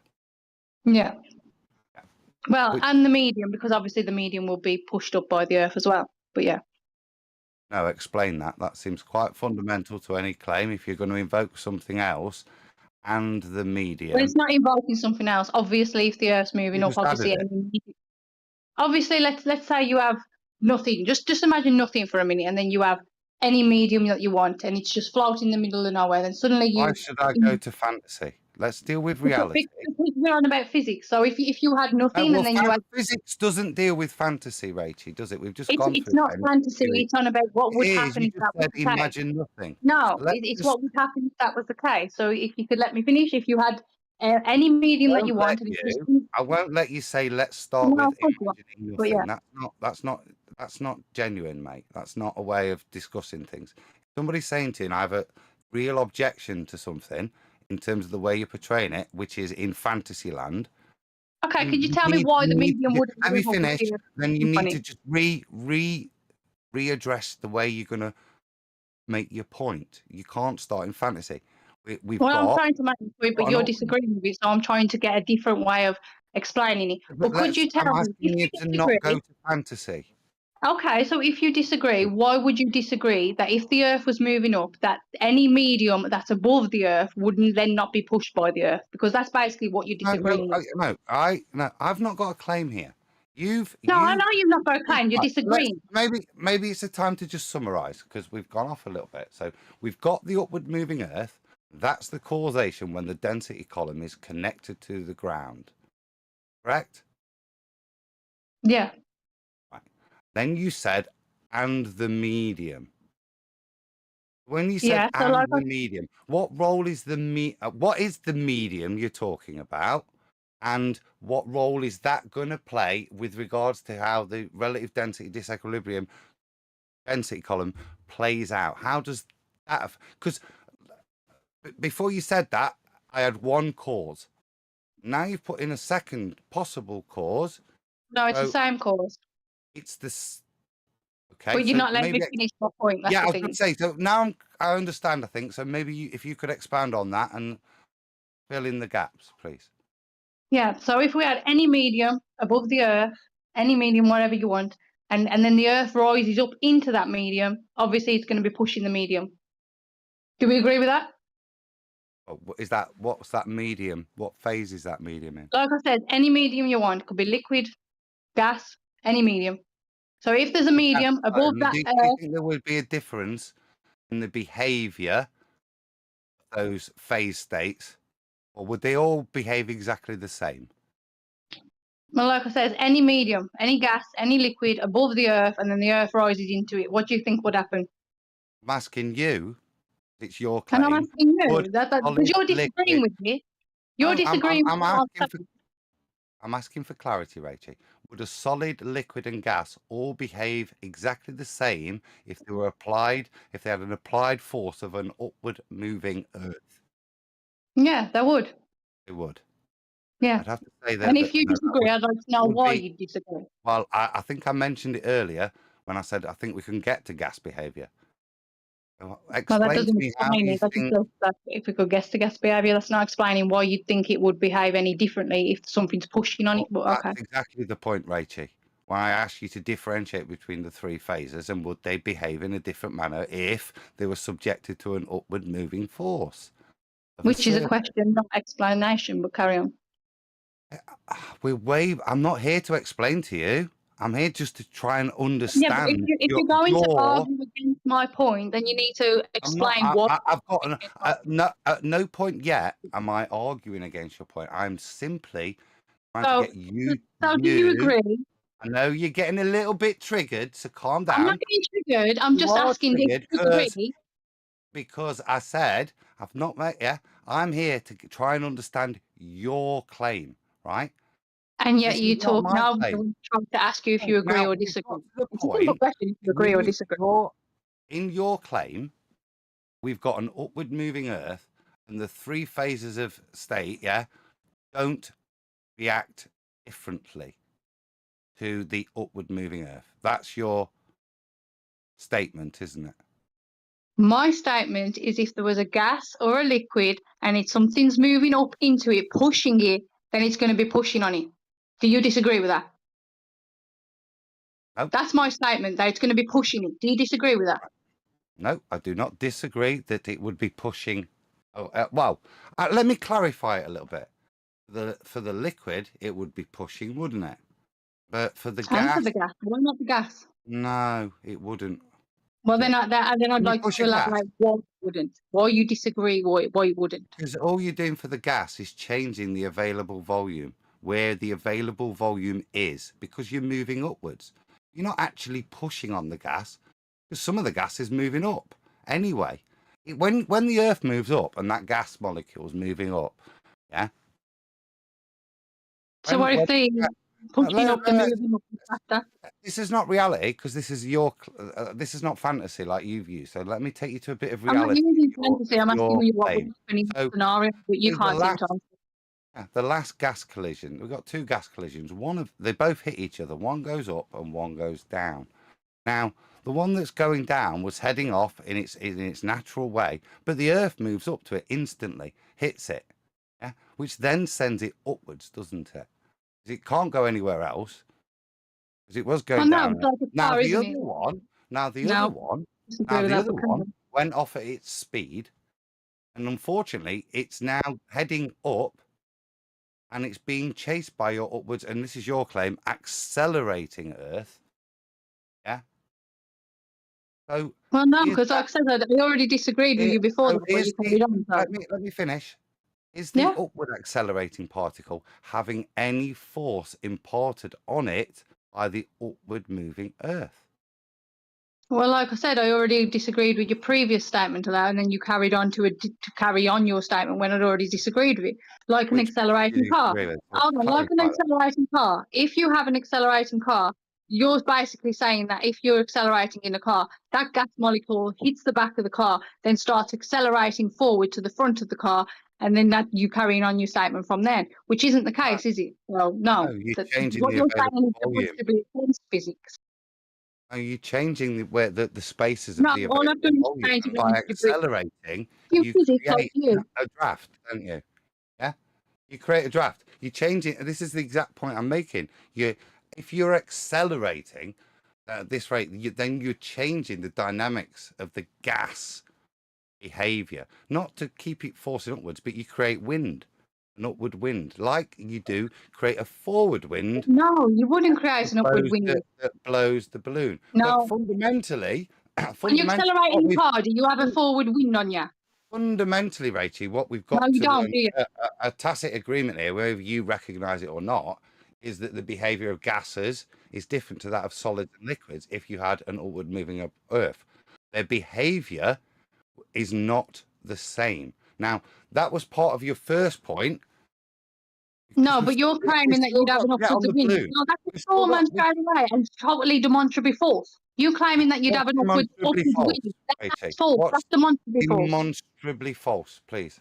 I heard It's the word demonstrably false. Like I It's a said, little bit you're witsy, isn't it? It's a little bit witsy. So demonstrably No. false. What is? Yeah, demonstrably false. You're claiming that there'd be an upwards wind. Demonstrably false. If you No, of accelerate course in it a is, car, 'cause it doesn't happen. That's I'm saying I'm is a trying to consequence. explain again. You're talking over me because you know you're wrong. No, because you're trying to strawman me. Because No, I'm not trying to. demonstrably Did you false. not say there'd Yes, be an upwards? I agree. Did you not say there'd be an upwards wind? Gas Did behaviour. you or did you not say there'd be an upwards wind? If we had an upward moving Earth, unfortunately, the consequence wouldn't play out the same as if you're applying that same force to solids or liquids. So the net effect would be analogous to those ropey things where you see people with balloons in cars accelerating. No, this is the fundamentals of your claim. So if you want to attack it, I'm happy. If you don't want gas to do that in your upward moving Earth, is that your point? No, my question was, do you claim that there would be an upwards wind if that was the case? Yes, totally. Yes, totally. Now, when you accelerate forwards in a car, is there a forward wind on the back of your head? You're accelerating. If How long yeah, has the if Earth you been accelerate in a car, like a plane, the Earth apparently might be accelerating, would there be a forward wind on your head, on the back of your head? No. Therefore, your claim that there will be an upward wind is demonstrably false. Where does the balloon move? Forward, but do you have wind on the back of your head? How fast are you going? However fast you want, you're just accelerating. Do you have a forward wind on your head? Let's start. No, Let's start in it's not 1950. all that matters is that you're accelerating. And you're accelerating. Do you have a forward wind on the back of your head? Yeah, brilliant. So let's what No, year you should don't. we start? So that What year claim that should you we have an start? upward wind is false, demonstrably. I know, but I'm now on an upward accelerating Earth. Am I going to You start can't- my birth? What year were you born? Let's start at that year. When were you born? What year I was born has got nothing to do with it, has it? Just make a random number up. I'm not trying to get any. I'm not an internet scammer. Make a I'm random not number. saying you have, but it's got nothing we to say do with it, has 19 it? You claim there'd be an upwards wind, and if we Yeah, accelerate forward in a car, there ain't no forwards wind on you, is there on the back of your head then? So your claim is accelerate. already false then. So we can move on to Accelerate. the next problem that you have No, with it. it's not bunk. I Because want that's to. I the want to claim. discuss this claim with you, Rachel. You might want to say it's bunk, but let's go. Well, it You're is, because claiming- obviously if you accelerate in a car, you don't have forward winds pushing your hair forward in front of your face, do you? No, your hair goes back. How long can you accelerate that car? What's the rate of change of the car? But let's go to your claim of an upward accelerating Earth. Now, how many years should we accelerate for? Years, what's that? How many? Well, time. The concept of time. 'Cause What's time? Yeah. What's time? We're accelerating, Rachel. Your concept, your claim. Yeah, So if but you you want want- time if years, you want- and according to my no, if you want to be a smart ass, if you want to be a smart ass and go, what's time? Like some fucking stunning Yeah, Kruger like idiot, right? If you want to do that, then you explain your claim of acceleration without time. So explain time and what it means with regards to acceleration, because it's your claim we're evaluating, Rachie. So if Okay, you're so you going to want me to question explain time? time, if I'll you're going to explain question time. time, What's then explain? please define time so we can understand it when you're making a claim of an acceleration. Okay, so you want me to define time, yeah? No, you said to me what's time. I didn't want you to. You just being That's a what I'm bit of a saying. I dickhead, can define it if you weren't want me you? to define. And thought you'd be a throw that out like it was worthy of something. So No, please go ahead and you explain time. Define time for you if you Explain want. it. Go on, explain it then. Okay, time is just based on patterns and repetitions, basically. So, you know, if you have a repetition or a pattern or something, you can then bulk time from that. What's the units of measure for acceleration? Meters per second. There you go. What second? Yeah, which is based on what? Don't know. It's Repetition your and pattern. claim. You claimed acceleration, Rachie, and then decided that you wanted, in some No, weak attack at me, to divert the point. You'd attack what a definition of time was. It's Yeah, ridiculous. because you brought up years. I'm asking you what Explain your claim. basically my Don't point attack is what time. years got to do with it? Why are you bringing up the year I was born? What has years got to do with it? I was going to use it, right, to work out the rate, because we're going to have a rate of acceleration. So you said, when I accelerate in a car, let's start at the year 1000. So we've got 1,000 years to play with. If we were accelerating at 9.8 meters per second, which is the observed acceleration when we drop something, where do we get to? Because you're the one that claimed an acceleration, unlike Dell, which is a constant speed. What speed are we going if we only go back and start at 0 at a 9.8 upwards acceleration? What speed are we at now? Speed is relative, so what have you got to do? All right, Einstein. What have you got for it to be relative? Einstein. Yeah. Yeah, you what have you got baller. to be for it You're to be absolute relative to? baller. And there you go. Look at what's holding your shit together. So Einsteinian speed's not relative bullshit. then. So That speed's was not your relative. thought. Speed So is speed's not relative. relative.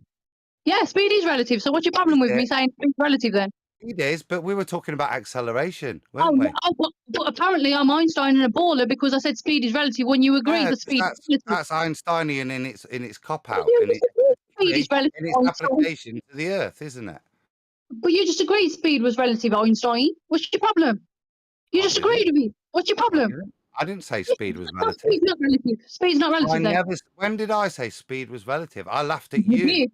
when So you is said it. I speed know I relative? laughed at you and called you Einstein when you said it. All right, let's say you do. Is speed relative, yes or no? No. No, speed's not relative. When I'm talking about an upward moving Earth, what are you Okay, so talking about? what speed? Why What do you speed want to go actually there, is? Rachie? Why Why is this relevant? You're making the claim of an upward moving Why Earth. is it relative? You've You come brought here it up. because I've just exposed the You implications brought up of the speed. speeds you're now talking What about. speed? Which is why, Relative to right, what? I'm going to give you a minute and then I'm going to call you out.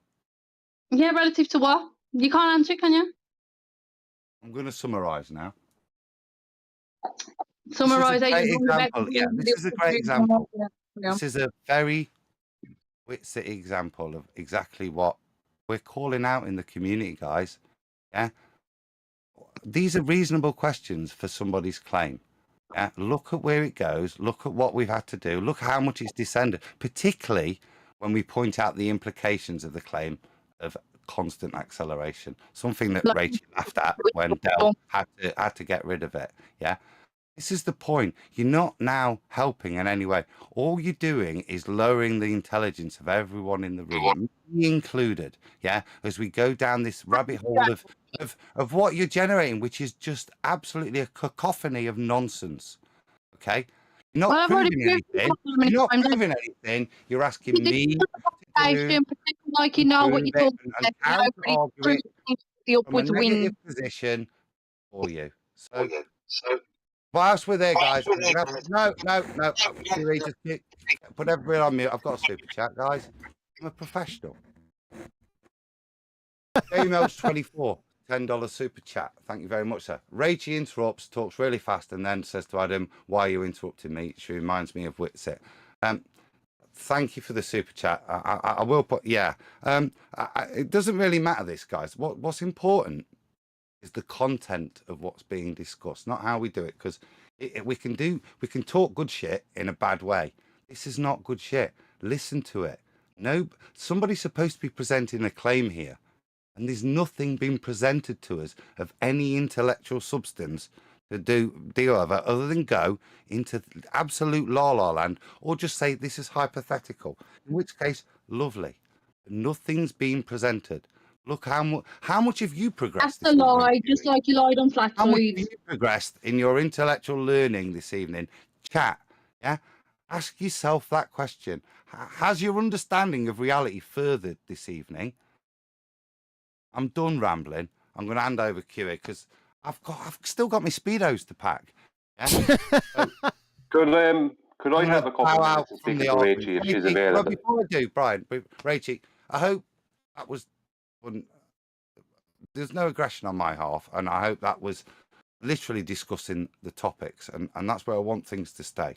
I know things can get personal, they need a bit, but if we can just keep on the claims, then I think that's the best thing Things for aren't the community. personal, Alan, but you keep straw manning and misrepresenting people and then claiming physics and then it debunks yourself. I Do you know what I do mean? all sorts And of then things you go on that to you're film straw manning me family with. That's fantastic. I was trying to end and on then an you go on amicable to note, family Rachie. summarising like you're making a point when you've already been demolished. So it's like I ain't got no. No, I feel so demolished. You've been Accelerating an Earth, there'd be a absolute wind. You already got liar. debunked on that. That doesn't work in the accelerating car, does it? You got debunked on that. Then when I asked you whether speed was relative, you says no. In which case you need an absolute frame. Well done with that, you know what I mean? Because at the end of the day, everybody knows speed is relative to the reference point that you're looking at. But if you want to carry on pretending like you're If right, I'm on a train, if I'm on a right, Rachie, this is the best one. Then you absolute mom. many Right? times. If I'm on a train going 50 miles an hour. Adam, can I please step in? No, hold on a second. Stop, Getting stop, personal. stop, please. Right. This I'll is address hold this on, Adam. relative. Hold on. Everyone's over talking everyone. Do I need to take charge of this? Yeah, probably. I'm going to finish and then I'll hand on to anybody else. So the relative speed point. I'm on a train doing 50 miles an hour. There's a bloke in a car next to me doing 20 miles an hour and he looks at me. What speed am I doing? If anybody says anything other than 50 mile an hour, you've gone Einsteinian retardation. I'm doing 50 mile an hour on the train. It doesn't matter what you look at it and go, oh, I'm doing 20 as well, so he's only doing 30. No, he's doing 50 and you're doing 20. You spastics. That's reality. Yeah. Don't describe it like Einstein. It descends into, it's just a concept. It's a thought concept that even Einstein admits. And if you play along with that, you're a muppet because you're denying reality. Doing 50 mile an hour on the train, always will be. You done? I think so. Rachie, Yeah. go ahead. Do you understand what he just said? Yeah, but obviously he doesn't understand reference frames, but okay. Reference frames? The what? The car and the train? No, reference frames, Adam, as in it's reference, it's relative. You don't understand relative. And it wasn't just Einstein. Reference Galileo frames. had relativity. Reference frames. Why is that? Why not just go, yeah, that is actually reality. I don't need to complicate anything. I am doing 50 miles an hour if the train, and I'm on the train that's doing 50 mile an hour. And I'm not doing 30 mile an hour relative to the bloke who's doing 20 mile an hour. That's a nonsense. It's just a concept. Well, even the 50 miles an hour is relative to the ground, Adam, but you know, you don't understand. It isn't relative in any way to me on the train. It's relative to the ground, but carry on. Both of us are relative to the ground. Let's talk about what are numbers. Bloke on the train, yeah, 50 mile an hour relative to the ground, yeah. And relative to the ground, bloke in the car, 20 mile an hour relative to the ground. Why would you want to describe the bloke and the train relative to each other? What purpose, what function does those two things traveling at different rates on the ground?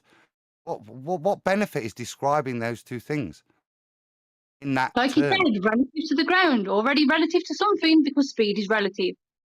All speed's relative to one thing, the ground. It's not relative. Oh, You the don't speed need is to relative. qualify Well, it. it wasn't. Any qualification. at all. Just honestly, Does man, that's all it is. anybody You know what I mean? knows what speed relates to? The ground. You don't need to invoke anything else. That's what I'm saying. Why would you need to bring these things in? You confuse. No, because it's relative. In that case, it's relative to the ground. It's relative to Your something else. point's so weak. Look at where you are. You're still not demonstrating to me how the Earth's moving up. Hold on, what points a week? You said it's not relative. Now you're saying it's relative to the ground, where which is you've already gone. saying it's relative. You've already admitted it's relative. No. Again, point destroyed, just like the wind, point destroyed. If I was going to make a claim, I often do because I've done it. What I have is I love PowerPoint, mate. What I do is I go and I write down all the points that prove the point that I want to say about. What I don't do is come in and do this. I don't do this, right? And claim that I've made a point yet to anybody. Yeah, I don't do that. I would make my claim and let it stand. But we've spent, I don't know how long, trying to eke out a claim from you. This And is I'm the claiming point. my claim. We're nearly done. This is the point of criticism to you, to Witsit, to Dell. Put out your claim or fuck off. I did put out my claim, and like you, who don't make a claim and misrepresents Dell and strawmans, he claims acceleration in Flatzoid's chat, and then admits that he says he doesn't claim acceleration and he claims a constant speed and deceleration. But when he's trying to prove your point, you'll happily misrepresent and strawman him. But whatever, you're dishonest. It shows. It don't matter to me. Whatever. No, you're dishonest, Rachel. Stop with the color commentary. Are you guys done? I would like to speak to Rachel for a couple of minutes if she still wants to speak. Yes. If Adam is done. Adam, you done? I think. Okay. Continue this. Yeah, go pack your Speedos. Okay, Rachel, it's Brian. Hey, Brian. Hey, how are things? Listen, within the a little tense right now, Brian.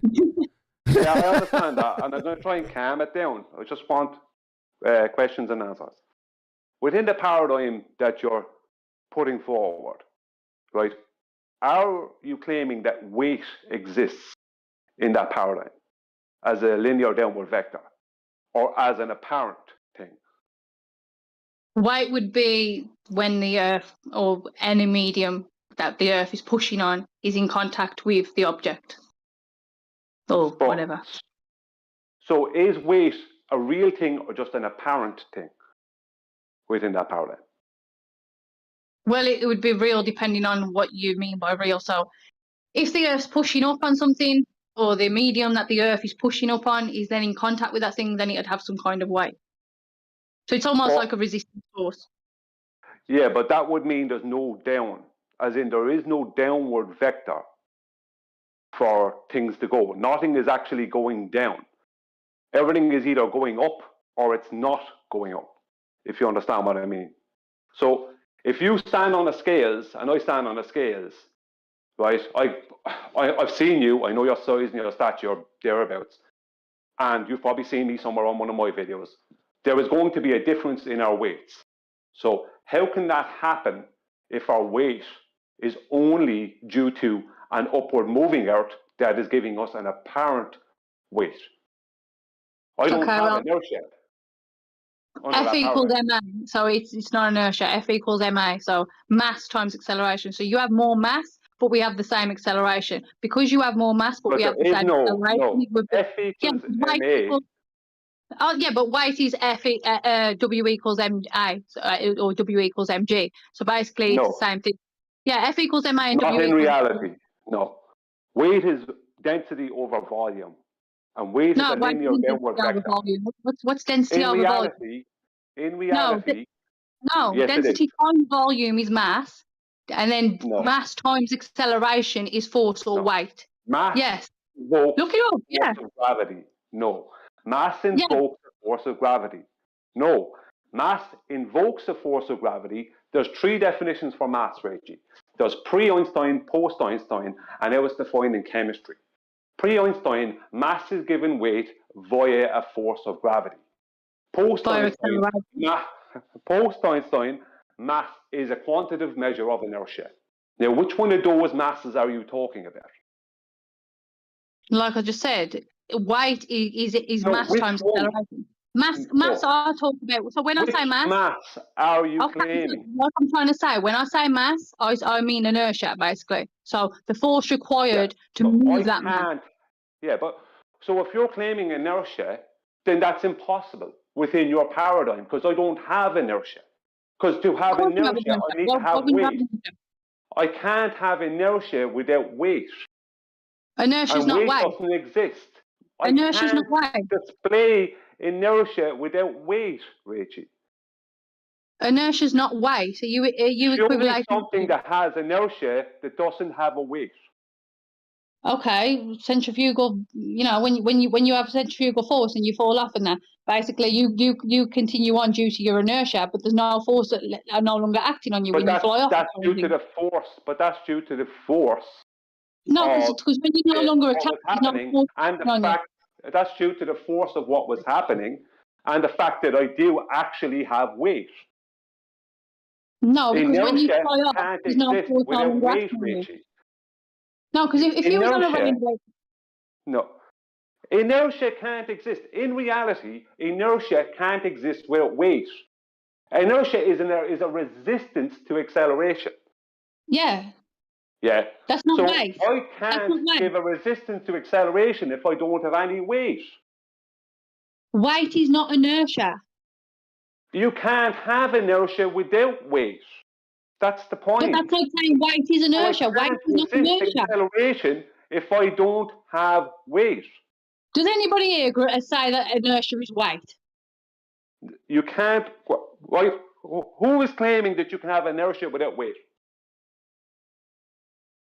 Me, because inertia is not weight. You can have inertia without weight. Is weight. You can't No, it's have not. You can't display inertia unless you have weight.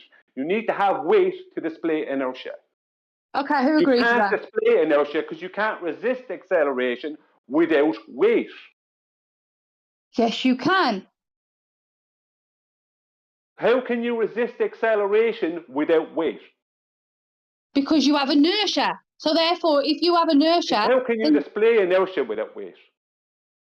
does an object falling have weight? Does an object, hang on, what did you ask me? Did an object what? Falling have weight. What's known as falling. Does an object falling have weight? A falling object is more dense than the surrounding medium. Yeah, so That's it not what has I'm weight. asking. Does it If have it's weight? going down, if it's going down in the medium, then it has weight within that medium. Okay, let's say it was going up during the parabolic flight on a vomit comet. Does it have weight? Never mind parabolic flights. That's a It's a drop. question. That's everything dropping. Everything No, dropping. it's not. You can be going up on a falling. parabolic That's flight what and a still be parabolic weightless. flight is. They drop, they turn off the engines and everything falls. No, they're still weightless while they go up, actually. They're not. Wait, if they were weightless, they wouldn't be falling, Rich. I suggest you check out Tom Scott's video. While they're going up, they are I weightless. don't want to hear about Tom Scott. I don't want to hear Yeah, about well, Tom there's a Scott. video that You shows you that can't when they go fall up during if you don't have parabolic flight, weight. when If they you go don't up, have weight, you going won't up, be able to fall. Same way as if you throw your phone upward during an accelerometer, it shows that there's no force acting on No, it. never mind accelerometers. Let me explain something to you about accelerometers, right? The accelerometers you're talking about, right, are calibrated to 9.81 meters per second squared, which is a calculation by Charles Vernon Boys, 1896, that's based on a vacuum. It is not a measurement. Accelerometers do not do what they're claiming to do. They don't measure anything. That's not what accelerometers do. There's two types So when of you use an accelerometers. accelerometer in an accelerating car, it doesn't show your acceleration then, no? They don't measure anything, Richie. That's not what an accelerometer does. No, but it registers motion. It doesn't measure anything. It registers It measures motion. acceleration. If you were to accelerate it forwards, backwards, left, horizontally, right, horizontally, Tell me about two types of accelerometers then, how they work.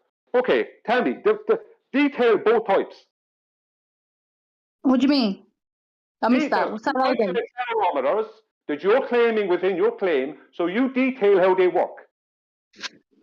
During acceleration. So obviously when you accelerate it, detail how the detail both types. Well, there's one with a mass inside that moves backwards if you was moving forwards, kind of thing. If you was to accelerate forward, the thing inside will accelerate backwards, basically telling you that you're accelerating forwards. That's one. Ouch. Yeah, that's the same. That is what? Relative density? No, that's not relative density. Well, it is. How? Because how the accelerometers you're talking about, right, are using the piezoelectric effect, right? They're the ones that work in pitch, yaw, and roll, right? The original accelerometer just registered it down.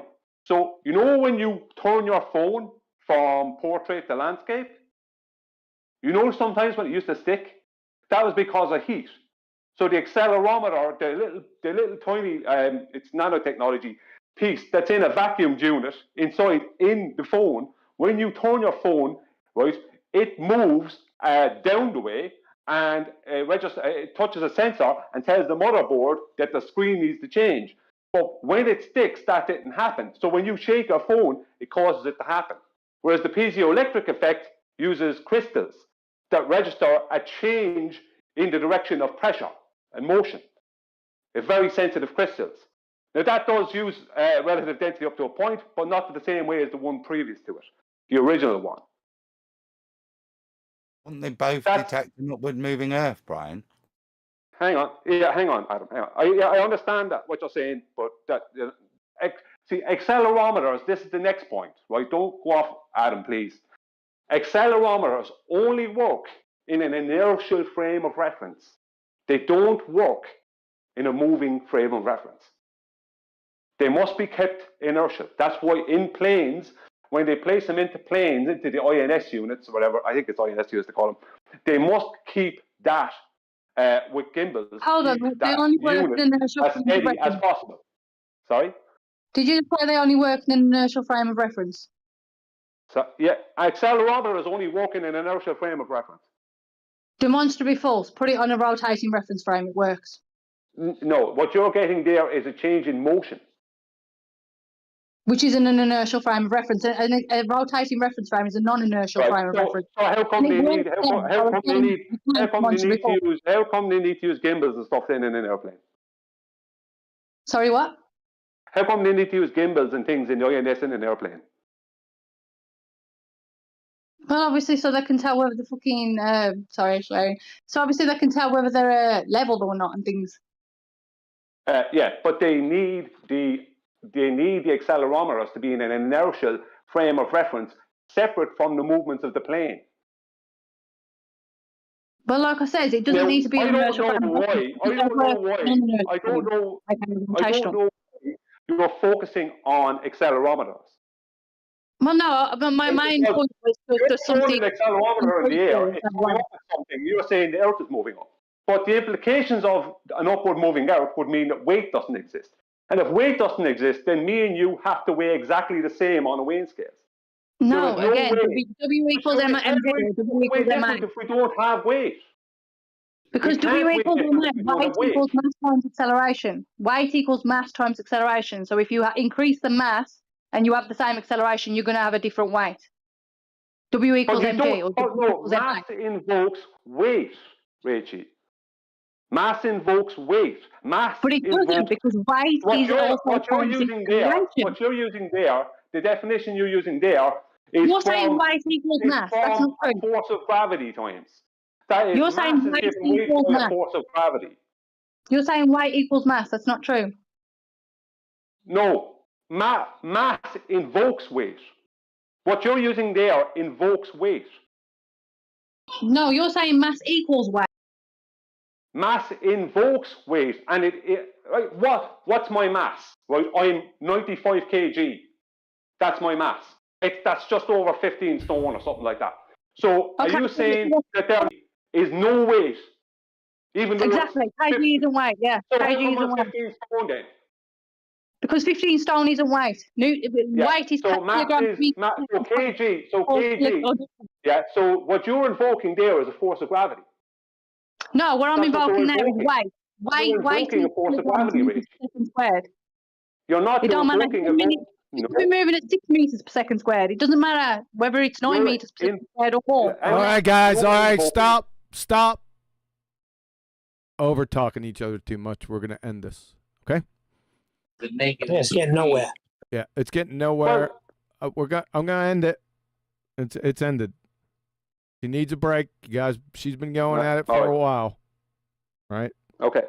Let's go ahead and end it right there. Rachie, thanks for coming. I would have ended this much more quickly, and I'm sure you don't want to get into that right now. How you feeling? I'm feeling good, but I expected to chat with you because apparently you wanted to chat with me. But yeah. Yeah, I'm getting ready to eat some steak because it's getting close to dinner time. But I want to thank you for coming. But I'll leave you just simply with. I asked you what your claim was in the beginning, and you said you really didn't have one. It was more of a speculation. Is that correct? Yeah, well, I thank you for having me. And yeah, it was more of a, not necessarily I'm claiming this is a fact, but a possibility. Adam, did you just cough into my discussion? Oh, Yeah, he did. I'm not muted. I thought I'll just clear my throat because I want to say something that's so. He can't help himself. Okay, honestly, I was dragged up poorly, weren't I, Rachel? I apologise. Okay, Adam's apology. All right. So very quickly before we go, this is where I'm going to leave you with. See, your topic and many topics, but specifically yours here today and Dell's, has a direct relationship to what I presented on today. What did I present on? Science and the scientific method? Yeah, science and the scientific method. Rachel, you still there? Yeah, I'm still here. Like I said, this has a direct impact on my presentation today. And my presentation, I don't know if you were listening because you were back and forth trying to get in and getting your audio squared away. So are you aware of what I presented on today? Some of it, but like I said, I was going to sleep during some of it. Oh, that's right. You said guards. Nah, I'm only kidding. You see, if you made the claim that I would have stuck to it, but you kind of backed off, so then I backed off. But if you were to make a claim such as the upward moving Earth, is that a natural phenomena? That's why you feel all that. Neil, go on mute. That would be like the density directionality. The density, it's been that long a night, but you know what I mean? The density, it's more dense at the bottom and less dense up there. Now, my question, now listen to my question. It's a yes or no question. Is it a natural phenomena? Would you, if you made the claim, would it be a natural phenomena? Would what be the natural phenomena? Your claim. What, Earth moving up? Yes. No, that would be the cause of the natural phenomena. What is the natural occurring phenomena? The density directionality. The density directionality. So the density directionality is caused by what? The Earth moving up. So your hypothesis would be written out. Let me write this out. The density directionality. You tell me if this is correct. The density directionality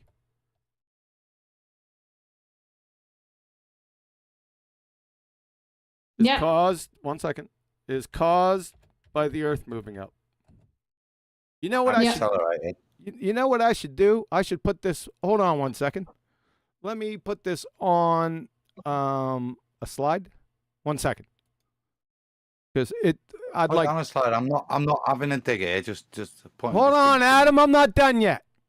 I thought you was getting your slide ready. So I am. I'm going to write it.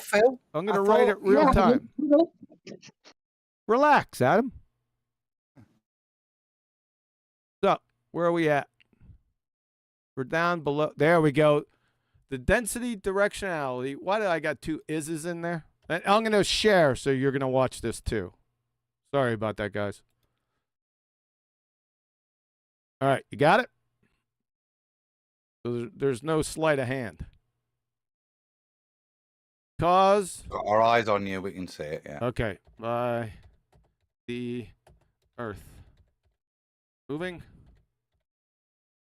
up. That's the hypothesis. Dependent variable, please.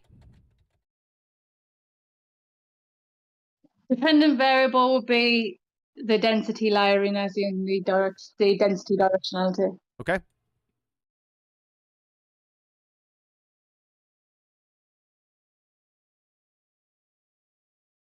Now my next question.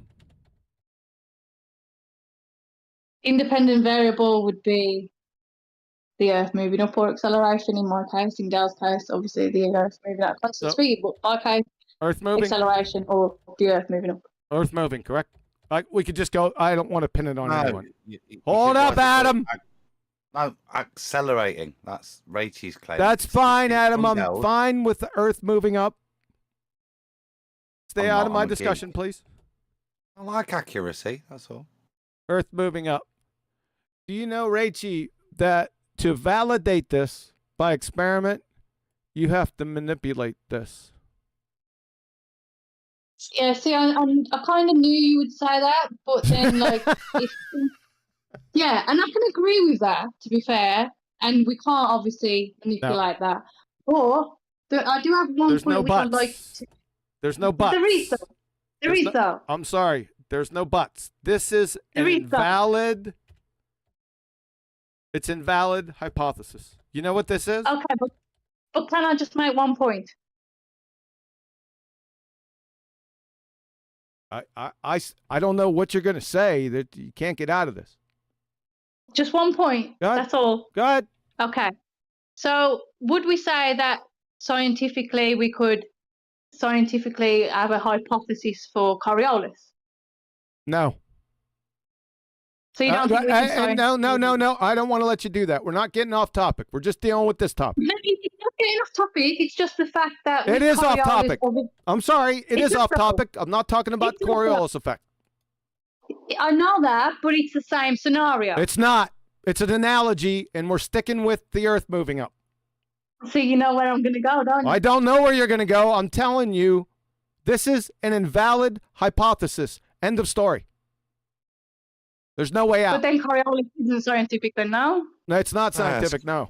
I know Adam and Brian have had a bash, but can I just ask Coriolis isn't science, okay. Rachie, do you mind if I ask you a quick question? Can I paraphrase what you would suppose and just see if you agree?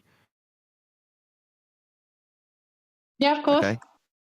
Yep. So would I be right in suggesting that you would say that if the Earth was moving up, then we'll see this, I want to phrase it incorrectly, but this radiated density layer, how would you phrase it just so I get it right?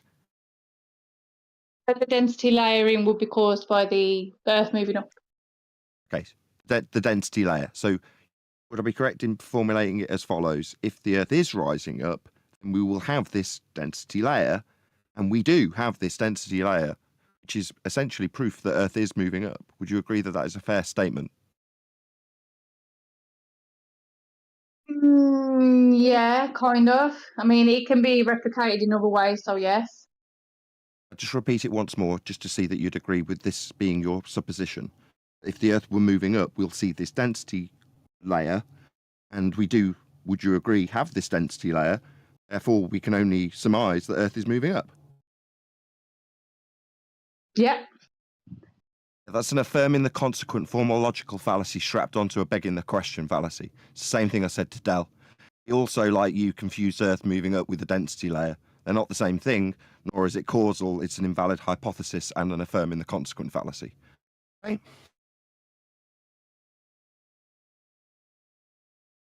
When you say density, Leo Ricci, what are you referring to? No, let's not. Let's not.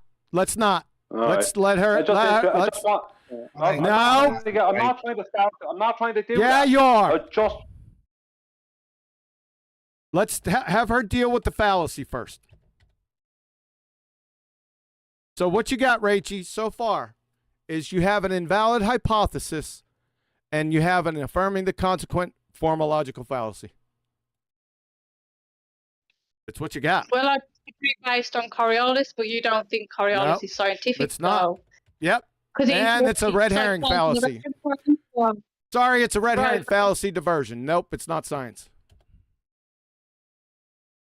This is what you got. But don't you use modus tollens for one of your, isn't it the black Well, swan modus or tollens something? has nothing to do with this. Modus tollens has nothing to do with this. What you have, Rachie, with your claim or your non-claim, you have a valid hypothesis and an affirming the consequent formal logical fallacy. That's it. No Coriolis effect. Not what my favorite color is. This is what you got. I'm sorry. Yeah, but it's the same way that you know that yeah, but hold on, let me finish. It's the same way that you know that the ball's not really turning and accelerating, you know, when you're on a merry-go-round. But really, you know, it's not because you change the reference frame. It's the same way that you know an object's not accelerating. No, it doesn't have anything to do with your two claims that just got flame-throwed. Well, it does, because then an object's not really accelerating. I don't really care. You have an invalid hypothesis and an affirming the consequent formal logical fallacy in front of everyone watching this presentation. So like I said, it's the same as Coriolis. How do you know it's not the same as Coriolis? It's not the same.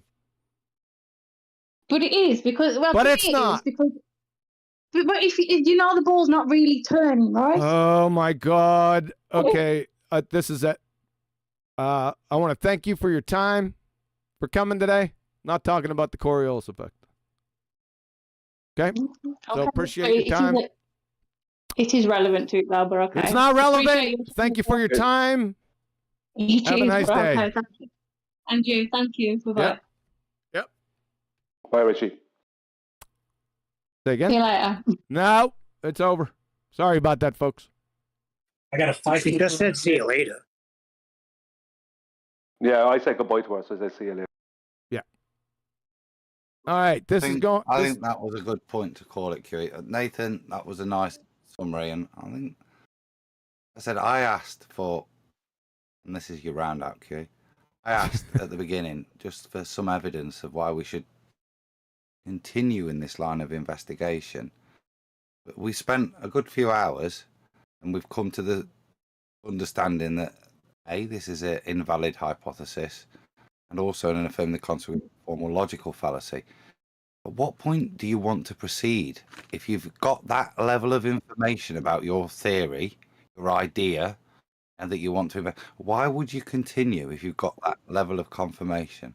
And that's why I question people's way bringing this up appears as shillery. I'm not calling them shills. No. This repeated bringing up. It's really easy to say shillery.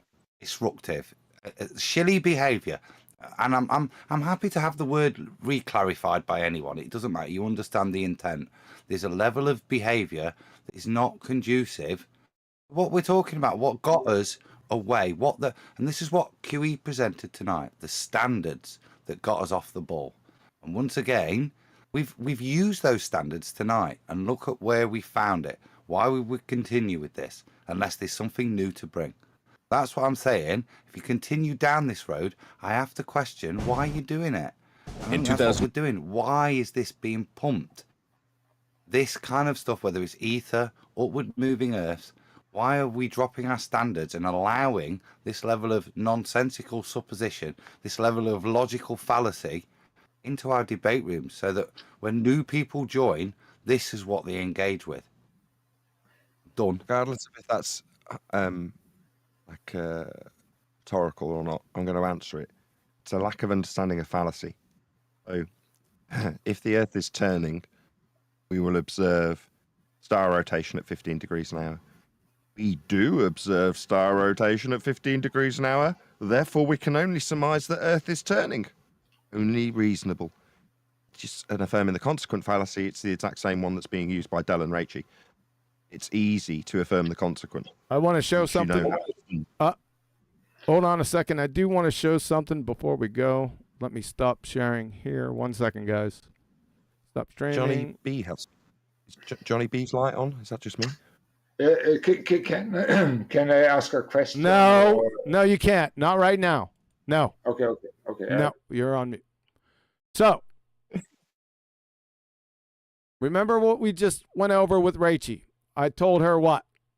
She has an invalid hypothesis and as Nathan demonstrated, an affirming the consequent formological fallacy. Last week, Dell came on and gave a comment in underneath the QE live stream, and I pinned it.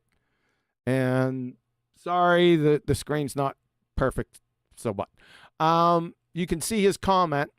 And what happened was, you could stop the video and look over his comment. So bottom line is, I said, this is your positive claim, because he mentioned the positive claim on Nathan's show.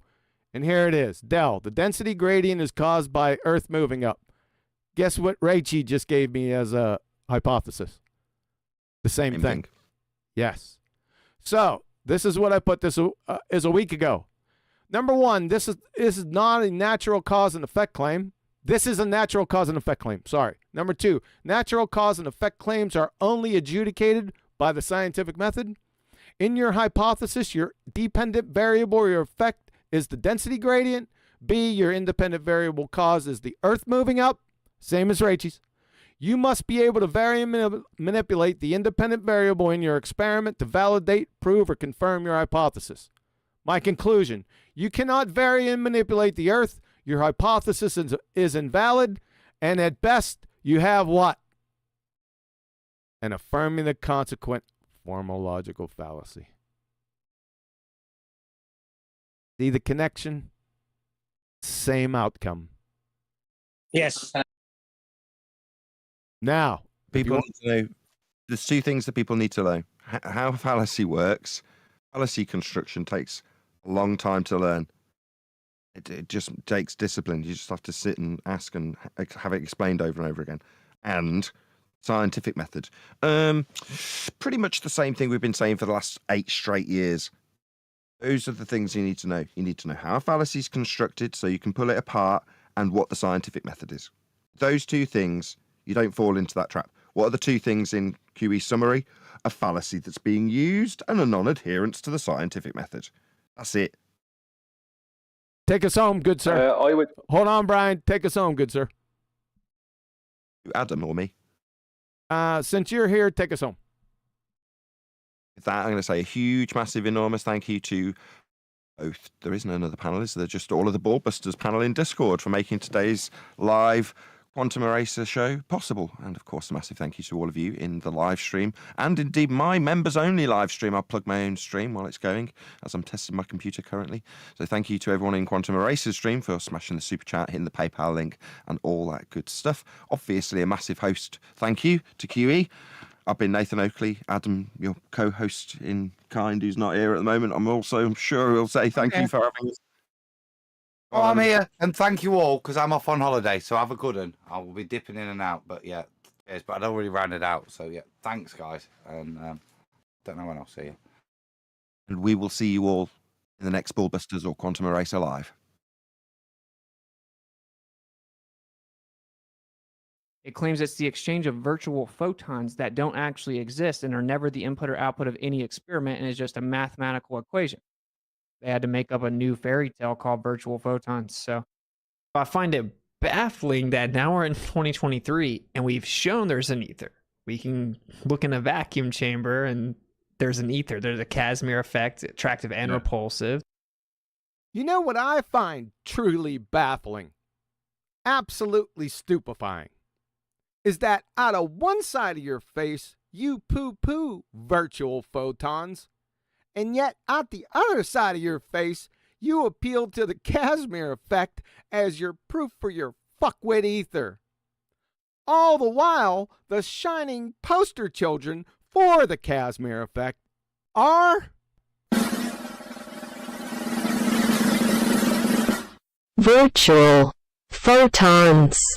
Virtual photons. Virtual photons. Virtual photons. You are so dumb. Damn. Ryan, listen to this part right here. It's going to destroy your whole argument. Listen, this one sentence. You can't even claim density at all without acknowledging electrostatics because all matter is held together by electrostatics. All molecular and intermolecular attractive forces are electrostatic in nature. That's right. The molecular model, you disagree with that, the atomic model. Yeah, I disagree with the atomic model. Absolutely. Basically, if you have a vacuum chamber, which it does still have some molecules in it, right? All molecular and intermolecular attractive forces are electrostatic in nature. That's right. The molecular model, you disagree with that, the atomic model. Yeah, I disagree with the atomic model. Absolutely. All molecular and intermolecular attractive forces are electrostatic in nature. That's right. Schutz 60. Listen to this part right here. It's going to destroy your whole Dunning-Kruger doublespeak.